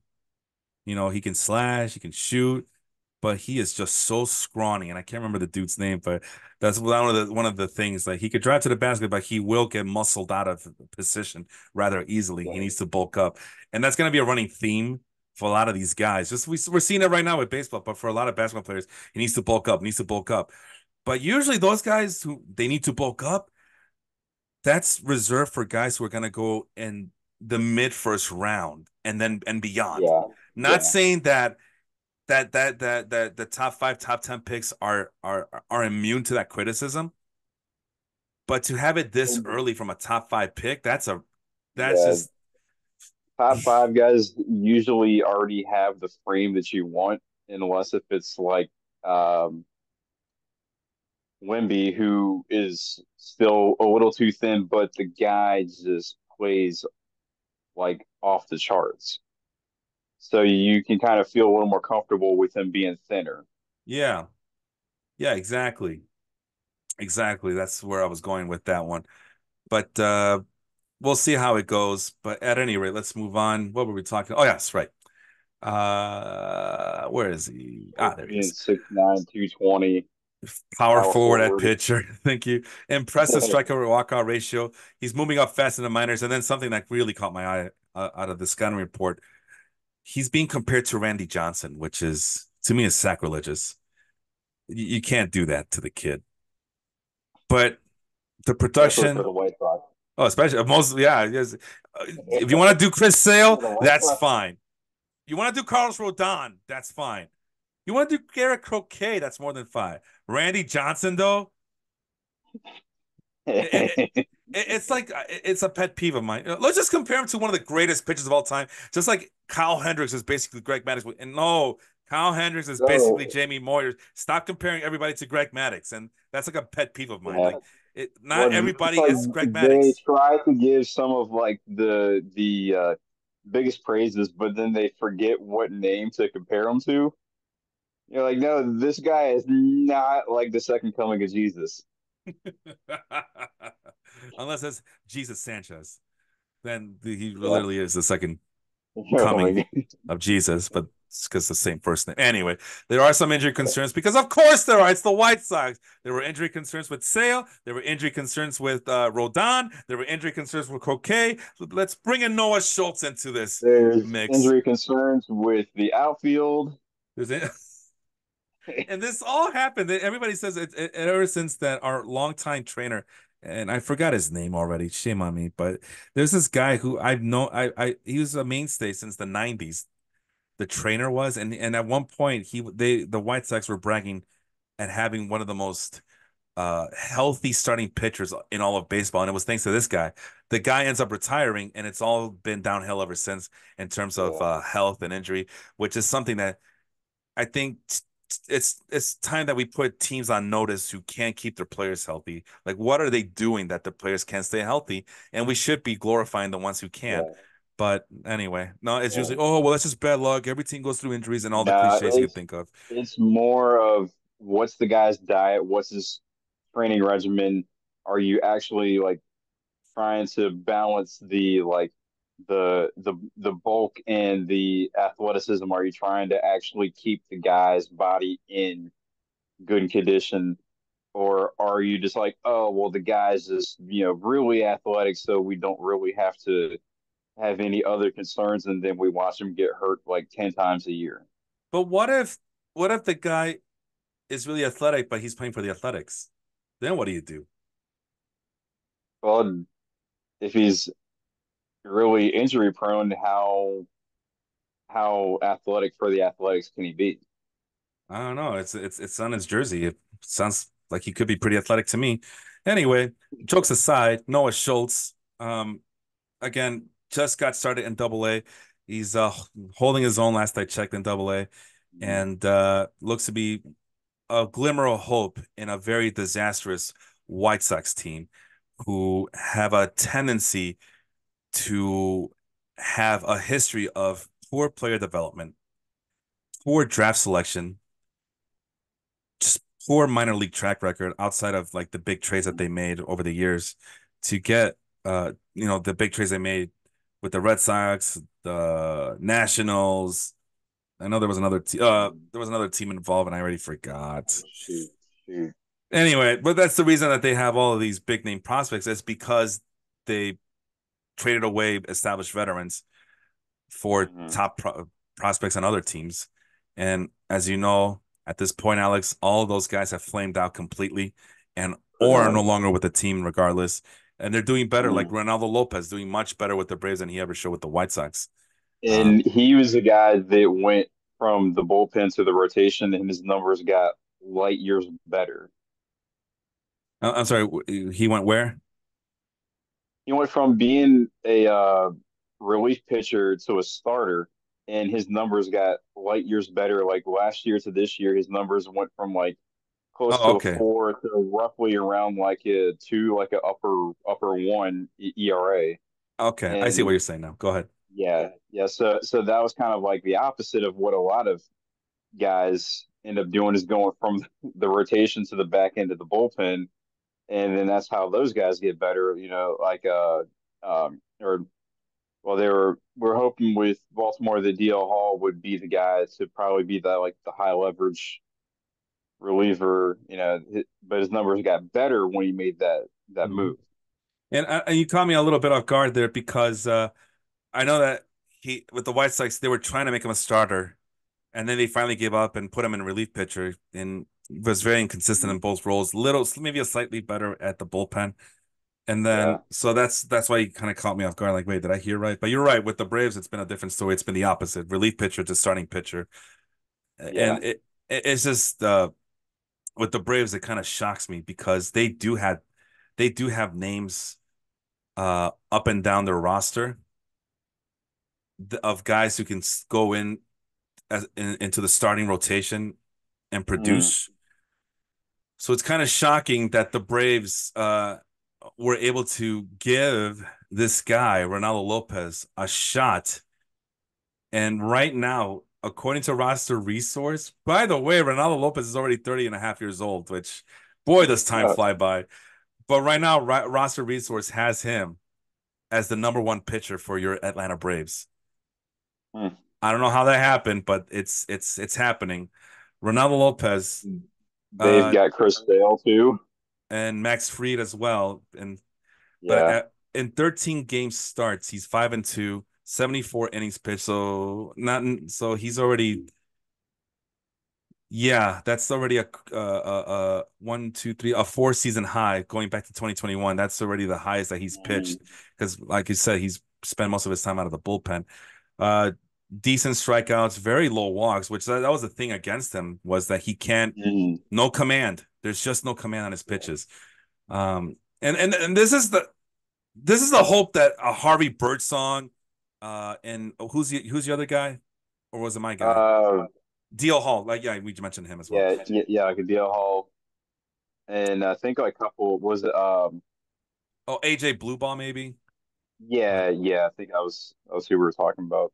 although I don't think Blue Ball is even close to having the prospect pedigree that Ronaldo Lopez had with the Nationals.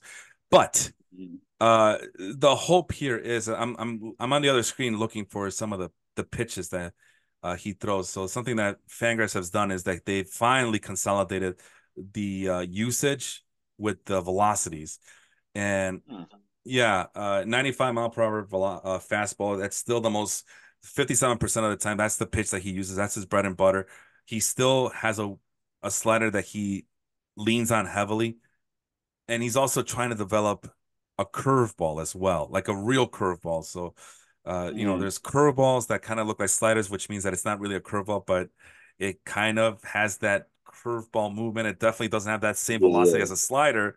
So, but yeah, it's one of those where the slider moves like the curveball and vice versa. And but this year, it looks like he finally has the confidence to use it more than 10% of the Yeah. time. Because as a starting pitcher, you need that's what they were trying to do with Spencer Strider. Remember that they were trying to develop a curveball. Mhm. Next thing you know, he's on the Yeah. IL. And the changeup is he's all but given up on it, but it's there if he needs it. I'm wondering if the horizontal movement stuff is here, and I don't see it. I would have to go elsewhere for that. But I'm kind of curious to see what the horizontal movement is Hmm. on this guy's stuff, and it sucks that they don't have it available on his Fangraphs unless I'm missing it, and it's nowhere to be found. So yeah, for that I'll have to go Yeah. into the leaderboard, which Mhm. that's another. Well, I guess I could. No, we're not gonna do that. We're not gonna do that. But But I'm assuming that he's finally really trusting his stuff and having confidence in himself it looks like his walks are like going to be for the rest of the season consistently at a pretty low rate, which is really encouraging. yeah, and this is something that the White Sox were hoping to get out of him, and it's looking like it's finally coming to fruition for Hmm. him. So it's good. I've always liked him as a prospect. It's just watching him as a White Sox fan, it was pretty frustrating to see that it just wasn't working. Like no matter what he did, it just wasn't working, and it was like it was just irking me. And that entire roster, especially with Lucas Giolito on board and Hmm. Dane Dunning to a lesser extent. Although I never liked Dane Dunning, he was kind of a throw-in, Yeah. but he did hold his own. So as Hmm. a regular rotation. So I mean that's that. I mean we're just mentioning guys here, right? Ronaldo Yeah. Lopez is the benchmark that guys like AJ Blueball and Hayden Birdsong should be following. Dane Dunning Hmm. is the prototype that Joe Rock that I have on listed here should be Yeah. following. Yeah. So that there is hope. And then obviously Lucas Giolito. I mean, you got some guys here like Cade Horton, maybe. Oh, make a bell, yeah, because there was a point Yeah. where Lucas Make a Giolito. bell. That's a good example because there was a point where Lucas Yeah. Giolito was Yeah. all stuff and no craft. So Hmm. yeah, just because. So yeah, anything can happen. It's still as my daughter, she watches this show called Charlie and Colorform City, and it's a creative writing type of program for children. And near the end of every episode, when things look bleak, Charlie asks the audience on television, and goes, "Is this the way our story's gonna end?" And there's gonna be like a quick pause, and then Hmm. Charlie will respond, "Not if we're writing the story." So these guys have the they have their what do you call it? Their destiny in their hands. So Hmm. it's they Yeah. still even guys like Micah Bell Either have they do or hope. don't figure it out. Yeah. Yeah, that's Because a yeah, exactly. they do, then the ceiling The is roof. kind of at no like there's no limit to it. That's right, Master But P. yeah, but if they don't figure it out, you're like, man, like are some of these guys gonna have to go to the bullpen to find any hope at the next level, or are they even gonna be good enough to be a mainstay in a bullpen to like are they going to be good enough to even kind of really crack it at the next level? So with the list of guys, it's kind of just the we hope they figure everything out because there it's funny how like most of the guys have terrible FIPs. A lot of the guys have terrible whips. Like they're having interesting seasons for some of them that should be doing insanely good, but they're not right now. Right. And you hope that they can next year, year after, can be in the majors and hopefully be a starter. Maybe start off the first year or two, the back end of the rotation, and continue to work their way up. But yeah, Yeah.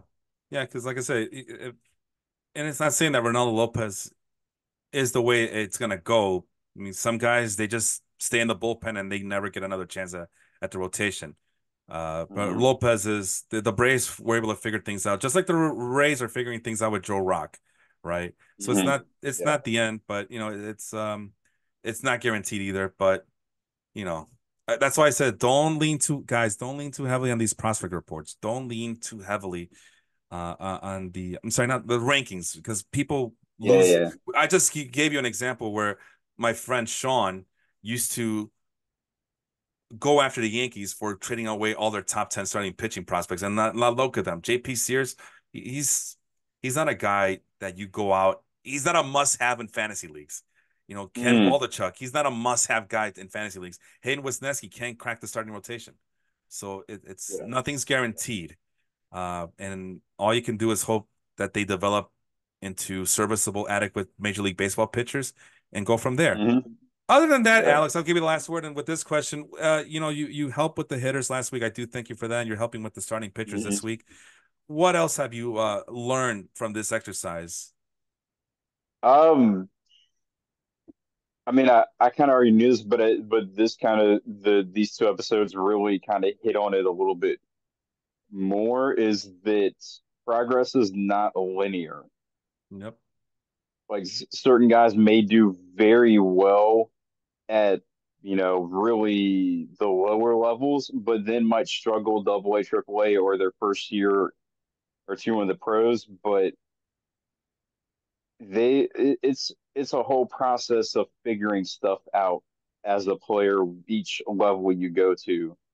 And some of the really big prospects, like for example, I'm going to go with my team, the Orioles. I still think Jackson Holiday is going to be an amazing player, and I personally thought that we called him up too soon because he could have taken a little bit more time to just have a few more bats in AAA or maybe refine some stuff out in the field. But he's a kind of guy with with the prospects where he's so talented that you can't really ever picture that he's struggled that much in the sport his entire life. Right. And when he got called up to the Orioles, he's 2 for 34, and half of his at bats are strikeouts. And I know like it's really discouraging for him to have struggled like that, but it also shows that he probably really needed that extra month or two to really at at AAA to be um, more consistent, to have a little more confidence, being able to go up to the next level and face pitching that is like really significantly better than probably anything he's faced before. Um, Yeah. but but he's 20 years old and he's got time to figure it out. And I think with some of the hitters and pitchers that we mentioned over these couple episodes is that um, like I've used the Cam Collier, who is actually kind of regressed the last couple years, but if he can figure stuff out and get his walk rates up, like I feel like the reason why he's struggling a little bit more is because his walk rate went from like 21 to 7 in the Mm. course of 2 years.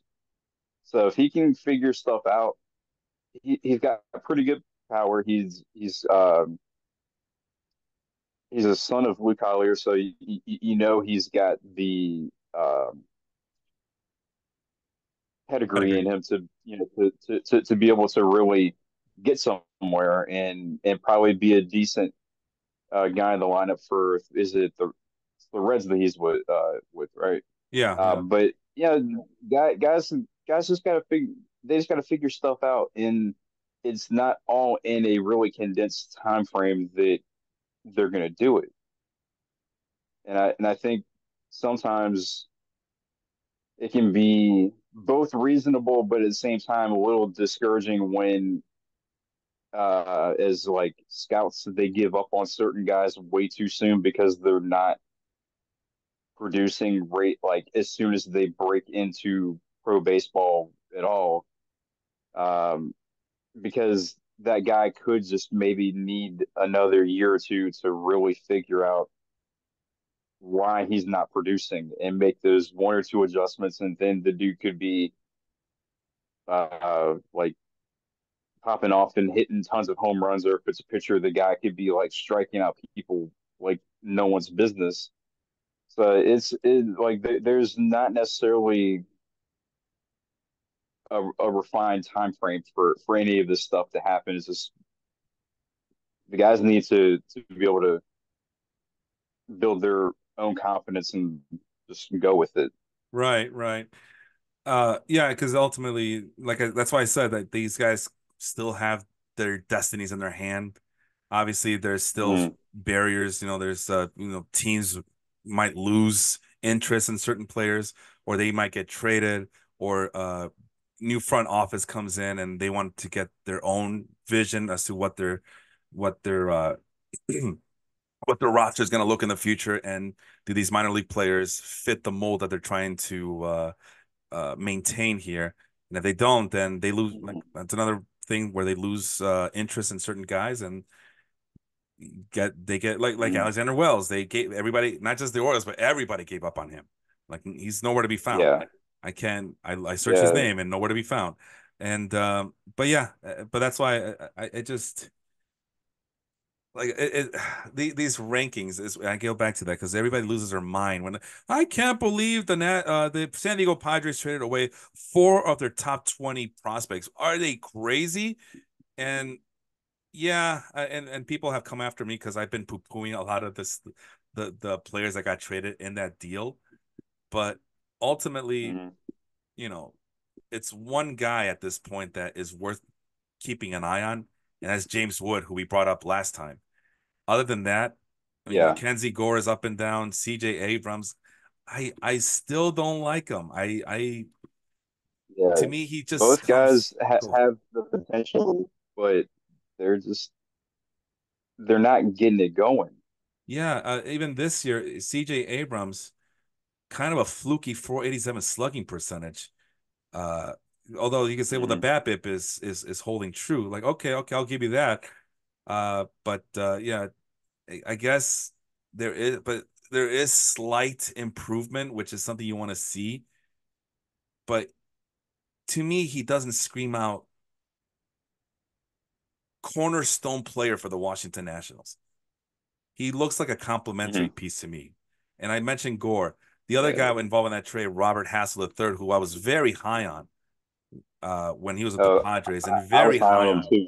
Yeah, as I Yeah. searched for the next Christian Yelich, he's struggling. Uh, 369 Mm-hmm. slugging percentage, although it comes with a 369 on base percentage, but you did not get this guy so he could just be a contact hitter. He was supposed to be a 5 tool player, and he's Big not. power. Yeah. Yeah, And because he wasn't he drafted during the COVID year? Or was it the year after that? yeah, COVID year. Yeah. COVID year. In Top 10 and pick, a by the way. lot of people raved about how great he was in the field and in his power and everything. And you just mentioned he has a 369 slugging percentage. I'm sure there's guys that hit 10 home runs a year that have consistently higher numbers than that. Who else was involved? So are we? Oh, Go ahead. Jarlin Susana. So let me look that up. What has he done? I have not heard a single thing about him. Well, it doesn't mean that he's, that he hasn't done anything. It's just all right. Here we go. Jarlin Susana. Oh, he's a pitcher, right-handed. Still decent stuff with a 60 fastball potential, 70 slider potential, but low command. And this is gonna be his third stint in A ball. So he got in Oh 20 man. in Oh man. 2022, he's yeah, I mean, they fast tracked them. They try to fast track him from no, not even the fast track's not the right term, but in 22 was his first stint in A ball. Last year he spent a lot of its time in A ball, and then this year he's spending a majority of his time in A ball, already at 20 years old. I mean, what? Why? I mean, it's Juan Soto. Not even high A ball. No, yeah, just Juan Soto.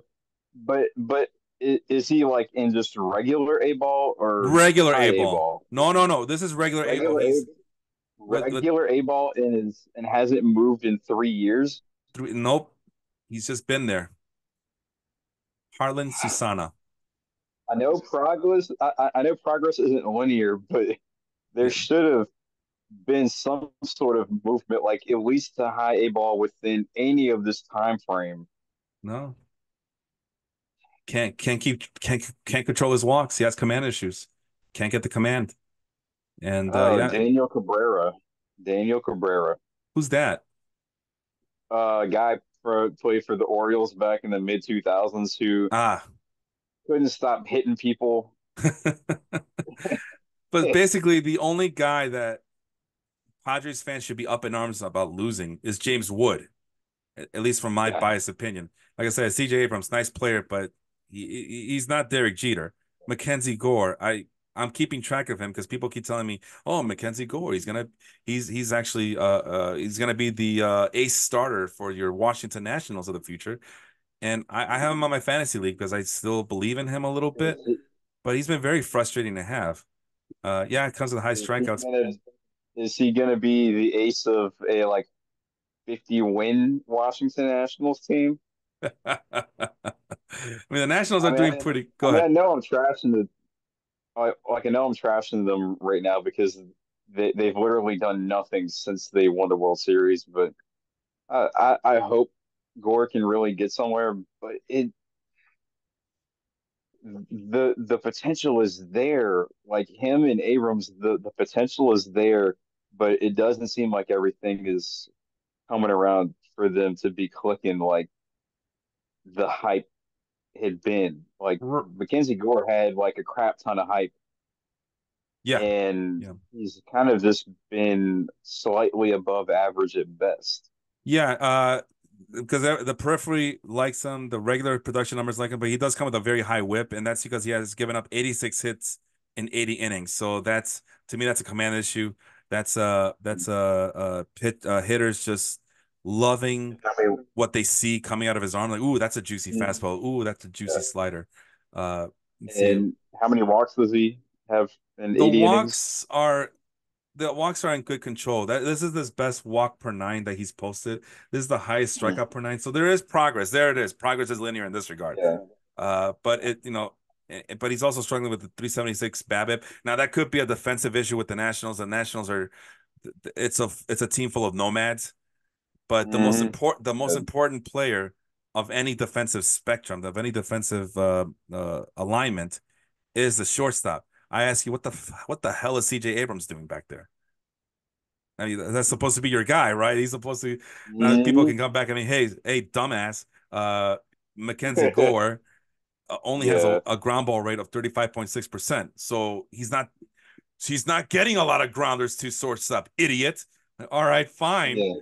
But you know, But are the defensive metrics even suggesting that Abrams is really like that? Like, is he really like the shortstop of the future according to yeah, the numbers?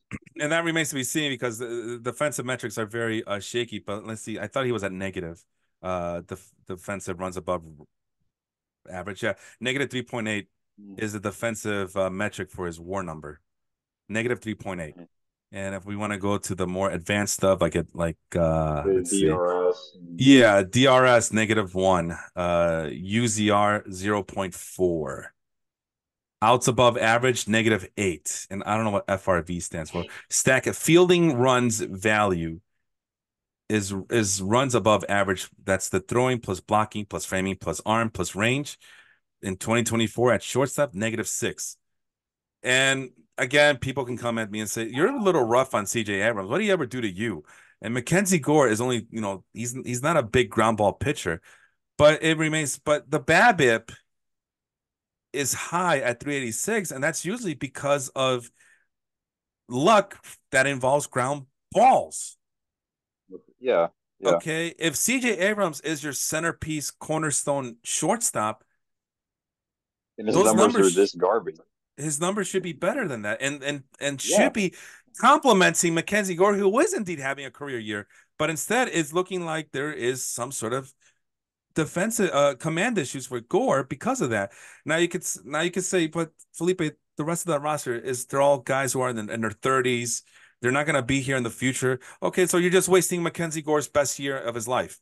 Congratulations, you But played yourselves. Joey Gallo has won multiple gold gloves and is, even though he's a terrible hitter outside of power, he's one of the better defensive outfielders. So you can't really say, oh, like, but it's like, man, Gallo is good, at least in the field.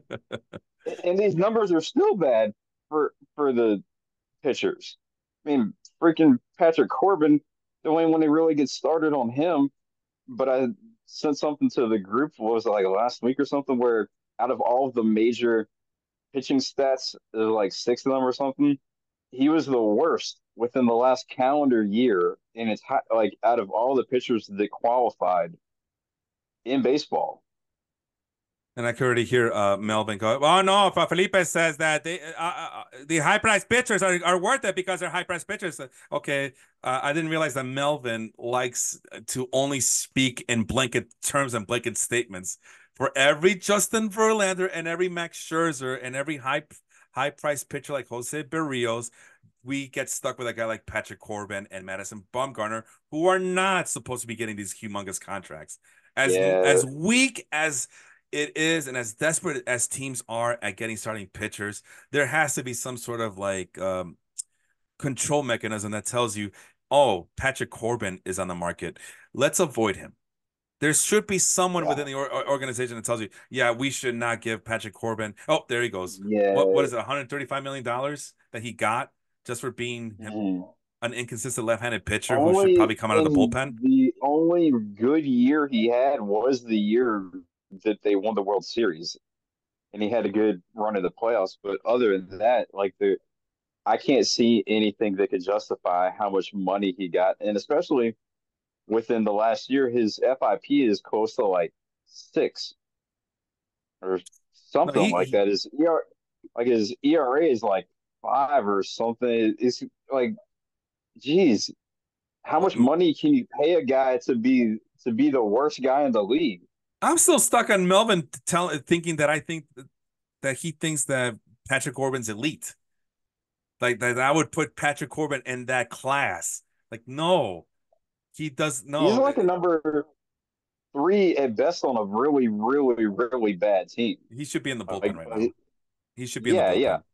Yeah. But if he's ever in the rotation, like don't put him any higher than 3. Probably 5 is where he needs to be if he's in the rotation. Yeah. So yeah, I still remember that like he used the words and twisted it to make this mock statement that I may that would sound like something I would say, but no, that's no. The elite pitchers deserve the money because they're the elite pitchers because there's a there's a pitching shortage, even though pitching is Yeah, dominant because for whatever reason, there is a shortage, but with the guys that get the money, the metrics back up the money that they get. exactly. Not if you're Patrick Corbin. I never liked Patrick Corbin with the Diamondbacks. I thought it was a terrible move I by the haven't liked Nationals. them with the Nationals. Yeah, I've I never haven't really had liked them I've either. never had Patrick Corbin on any of my fantasy teams ever because I don't like the guy. I don't trust him. I don't believe in him.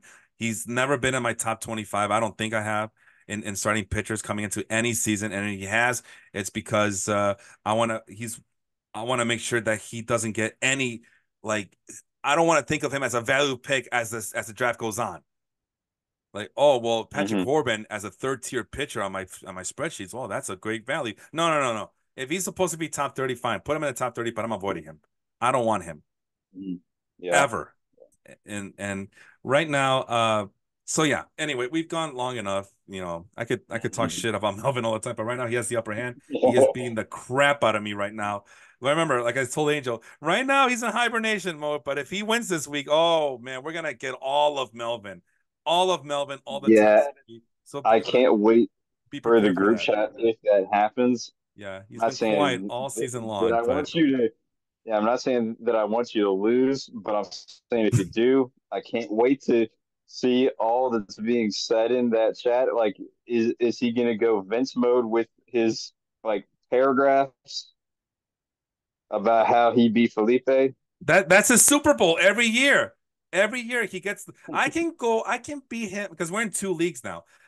I can beat him in Mm, 4 out of 5 matches, but he'll just hang on to that one win that he has against me for the rest of the year. That's a Super Bowl. He's Auburn to my Alabama. Okay, like well, there's we got 2011. Remember that 2011 season when Cam Newton defeated Auburn? That's him every single season. yeah, He gets one. He goes in a one lucky streak, and every year he gets off to really good starts, and then his team fizzles out at the end, and then I end up winning the championship in that league anyway, so it doesn't matter. But anyway, and go ahead. and you mentioned that I'm probably like the most unlucky person to be in the league because how am I 5-7 Oh, at this point? really quick. This is we're gonna end up with this. You're right. Thanks. So here are the the DRS guys for the Washington Nationals at the top of the list. Jacob Young at center field, positive. Joey Gallo, positive. Trey Lipscomb in limited play at third base, positive. Jesse Winker, surprisingly positive at +2. Joey Meneses has got posted a 1. And then you get to CJ Abrams at -1 at the most important position. Yeah, Jacob Young at center field has carried the load there, but CJ Abrams as your most important, valuable, best position player posted a -1 Mhm. DRS so far. Eddie Rosario at both corner outfields, -4 combined. Luis Garcia, who is I don't know how else to describe it, but he used to be a highly touted prospect for that team, but they're holding on hope to him. Mhm. -2 at second base. The guy you traded from the Dodgers, I forgot what trade he was involved. Was it the Nationals and the Dodgers made a big trade that sent Josiah Gray and K-Bar Ruiz to the Nationals? The Dodgers Yeah, ended up yeah, yeah, getting Trey Turner, right? yeah. Trey Turner. -5 for Kyber Ruiz. Nick Senzel, who has kind of come to life in the last 4 weeks or so, -7 at third base. And Lane Thomas, -8 at right field. So it's a weird mixed bag. And you could say, well, there you go, Felipe. That's a lot of bad players playing defense. I don't care. Why are you? My question would be with these metrics, why did you sign these guys if you're wanting your team to be better on defense? I don't know why the Nationals do anything. Or are they, or are they even trying to be better? Are they just trying to be about as mid as possible so it looks like they're rebuilding, but they're really not? And they could be like, oh, well, we can kind of keep some of these prospects around and then eventually trade them so that we can try to get a big name guy and Listen, then go back listen, for man. one more year to This win the is World Series and crap yeah. everything all over again.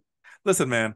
This is like the same argument I've had with Cubs fans the last couple of years. Oh, our current rebuild, we're rebuilding. Does not Not look like a really. rebuild for the Not Cubs either. really. The last couple of years, no, no, no, You might be no. Like, you hold might on, be brother. plugging in. Go ahead. Hold on, Go hold on, ahead. hold on. Because the thing is, okay, we're gonna retool, restock, just like Theo did in 20 was it 2013 or 14? I forgot what year.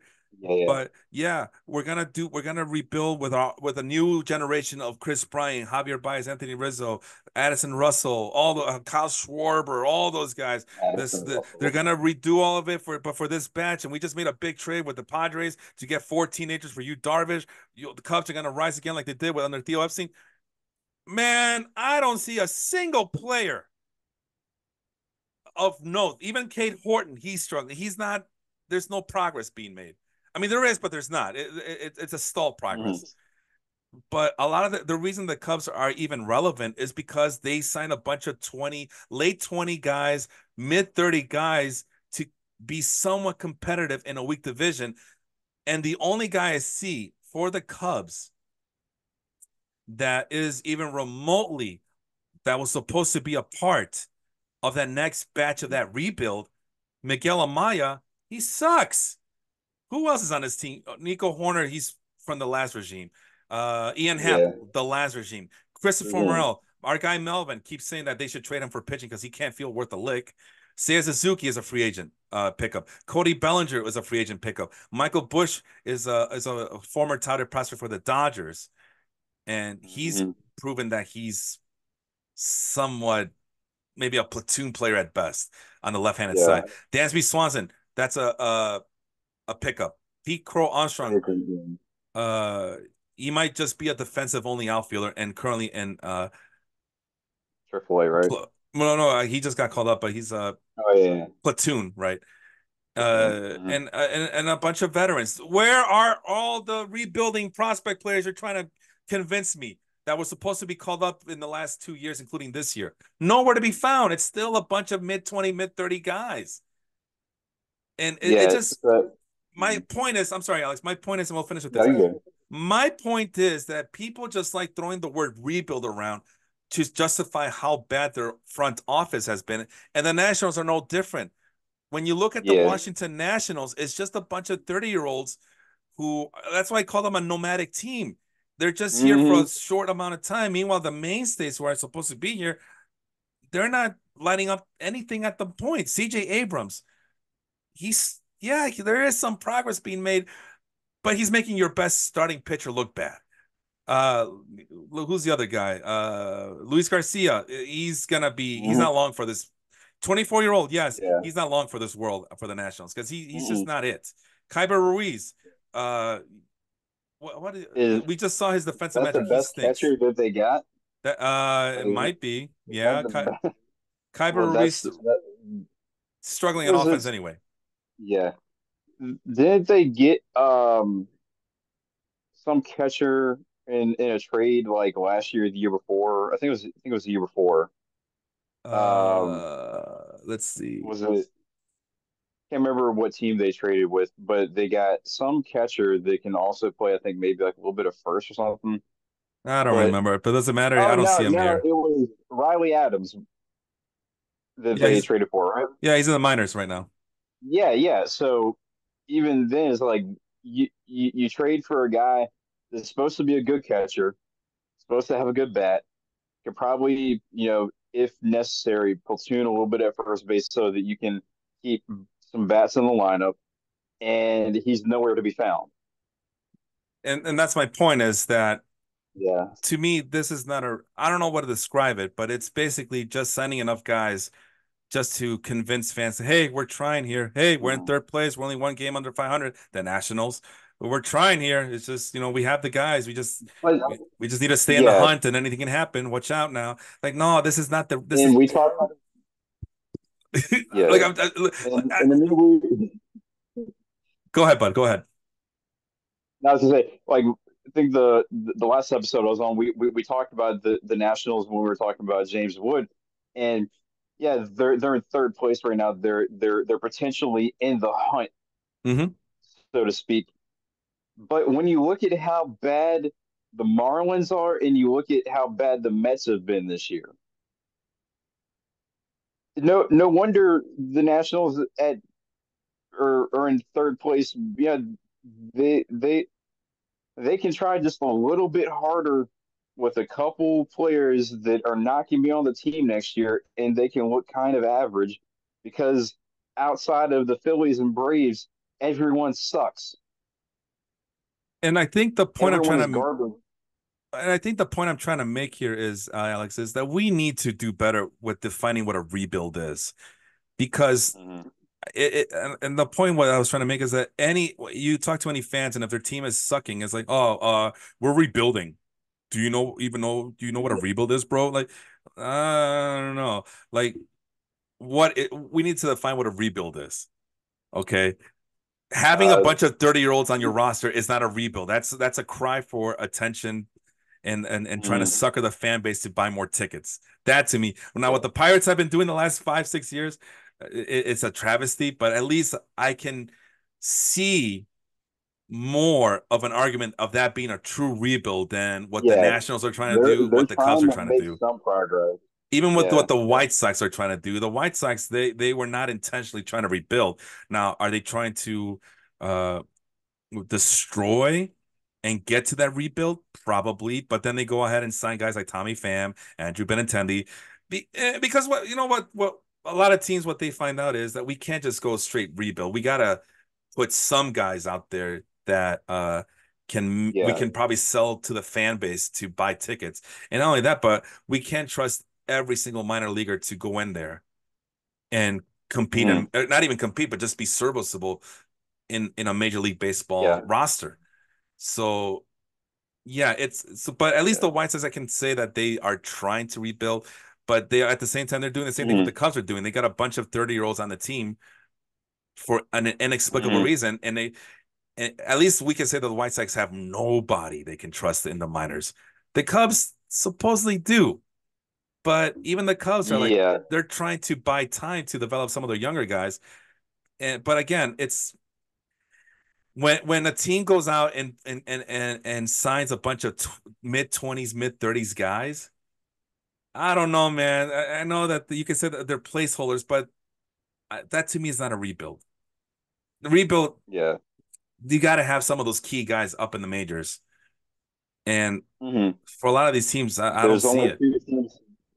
Yeah, there's only two teams that I can legitimately say within the last 10 years that can be truly defined as a rebuild, and that's the Houston Astros and the Orioles. Hell, I'll even do the Rockies. The Rockies are going to, it's not a successful rebuild of any kind. There's no hope. There's no minor league prospect, Mhm. but that's a complete restructuring. Oh And yeah, and their yeah. lineup is up and down a bunch of 20-year-olds, early to mid 20 year Hmm. olds with Jacob Stallings a Yeah. catcher, but I think that must mean that Elias Diaz, but that's another mid 30-year-old guy, right? Uh He was Diaz. Last I saw, he was still on waivers in our league. So yeah, and he's I injured looked right into now. it and it said he was, yeah, he was day to day or something like that. So maybe that's Yep. why they got Stone's playing. Yeah, Diaz strained calf, so he's gonna be a while as a 33-year-old catcher. That's gonna be a while. Uh and Hmm. again, there's no future here. It's, maybe Nolan Jones, but for the Yeah, Rockies. But I could, he's been kind of, yeah. yeah, he's been mid this year. But at least I could say, okay, they got the guy. A lot of these guys are homegrown talent. They're all, it's a bad homegrown talent, but it's homegrown talent nonetheless in terms of the hitting lineup and some of their Hmm. starting pitchers and their benches. Uh, but at least I could say, okay, I'm comfortable enough to say, okay, that's a true rebuild. Not what the Nationals are trying to do and get like all these nomadic players to be on the team. Yeah. Oh, that's a rebuild. Yay, we sent a bunch of 30-year-old guys. And okay, now if you're saying, well, Felipe, idiot, you got to do it this way because their minor league players are not ready. Okay, then that's fine, but You it has could to. sign younger free agents. You could sign younger free agents if they're. I mean, they have to be out there. There's 29-year-old free agents all the time. We just mentioned a bunch of minor league players who There's are probably going to get cut soon. Yeah, Um, there's got to and be enough between 26 and 29. yeah, Yeah. then I could say that okay, fine, they really are rebuilding with a bunch of young guys. But no, the fact that you went out of your way to sign 30-year-olds, nah, bro, you're trying to do some other stuff. And yeah, you could say that you're stalling for the younger Mhm. players. You could definitely say that. But no, this just to me just sounds Could like yeah, we we've just messed start? up. We're trying to sell tickets. We messed up. Yeah. Our young guys are not ready yet, and we need to we need to hide the fact that we did mess up and we went with the wrong young guys in the minors Yeah, yeah, to hitch our wagon to. So yes, even you're not even rebuilding your minor leagues. Then you don't know there is yeah, yeah. there's no game plan here other than desperation, and that's what it smells like to me. At least the Mhm. Rockies won't ever do that. Was Yeah, first of all, who the hell wants to play in Colorado? But at least you can convince me. Okay, that sounds like a rebuild, and that's just not a rebuild, a complete restructuring from top to yeah, bottom, which actually. is Mhm. still not going right, but it's still you could at least I could buy that. So anyway, Yeah, go ahead. Last word from you. Go ahead. yeah. And I was gonna say like the we had talked about with the Nationals last episode that I was on, and then even a little bit ago in this one, that the only like major prospect that we've discussed that's actually more than just kind of like your average looking dude so far is James Wood, and they're not even giving him a chance to showcase his talent. Yeah. Dude could like hit to the moon, plays pretty good defense, is probably if I'm remembering correctly, a pretty decent base runner. Has got like a lot of the skills that you want, but yet you're stashing him in AAA. Well, yeah, and When hopefully for guys, they could actually now, get you somewhere. Yeah. yeah. And it's hopefully just for right now, just for this one moment. But yeah, it's pretty discouraging. And it could be one of those things where, oh, it's like Ryan Weathers. Oh, he needs more seasoning on defense. Well, look what name did I just say? Ryan I Weathers. no, sorry, I was looking at something else. No, I meant Jared Kalenic. Yeah, he needs more Really time Clinic. Yeah. in the minors to learn how to play defense, and then he gets to the minors and he doesn't he can't stick with the majors after he gets called up because the damage has been done. Yeah. I truly believe that's exactly what happened to the guy. And people might say that no, Felipe, you're over exaggerating. Yeah, that's fine. But yeah, Gilenick did have issues with strikeouts. I'll give you that much. But anyway, we could be sit here talking as to what could have gone right and what could have gone wrong with minors with Mhm. minor league prospects. But I don't know. Things like that just irk me because it just comes off like you're making Mhm. excuses for your team's misfortune. Like, no, just say that the team's been. I'm a White Sox fan, and I'll admit the White Sox have just mismanaged the hell out of this team to where they are right now. The Nationals have mismanaged this team to where they are right now. And you could say rebuild, but I don't know. To me, rebuild comes with a group of young players coming in and helping. Not just, well, this year we're going to Yeah. have CJ Abrams. Next year we're going to have Mackenzie Gore. Next year we're going to have James Woods. And hopefully in 3 years from now, we're going to have Robert Hassel III. No, they should be a collection of players in their early to mid Mhm. 20s getting called up like the Orioles are. Like that's a successful Yeah. rebuild. Yeah. But And to a lesser extent, like the Pirates with their pitchers, like they've got yeah, Skeens, Jones, Keller, or all within like a the Reds the couple last years. couple of years Yeah, and the too. Yeah, Reds yeah. So with anyway, their was like with their hitters. yeah, Yeah. yeah. They don't have any pitching, otherwise we'd be talking a lot more. But I just feel like a lot of mediocre teams who are like hovering around 500 or worse. Oh well, we're just rebuilding. Oh well, throw your arms out. My team sucks because we're rebuilding. No, your team sucks is because your team sucks. They're awful. The front office doesn't know what they're doing. The managers don't know how to manage. The players suck. The coaches suck. The training staff sucks. They play like diddly boo. Jim Mora, my inner Jim Mora right there. Every yeah, yeah. You're like even the what are they called? The dudes that help you get to your seat or whatever at the stadium. The ushers, The ushers. You're like you're like even the ushers suck too because they can't help get people in the seats. even the usher sucks as he lets it burn. On that note, Alex, pleasure having you as always. We went long again, but I'm probably gonna take a break for the 4th of July. So I hope people got the information they needed for this one. Appreciate you coming on and Yeah, talking some more minor league baseball yeah. players with me. Thanks for inviting me again. I really appreciate it, man. All right, for Alex, I am Felipe. This has been the Total Basis Podcast. We'll talk to you all soon. Take care, everybody.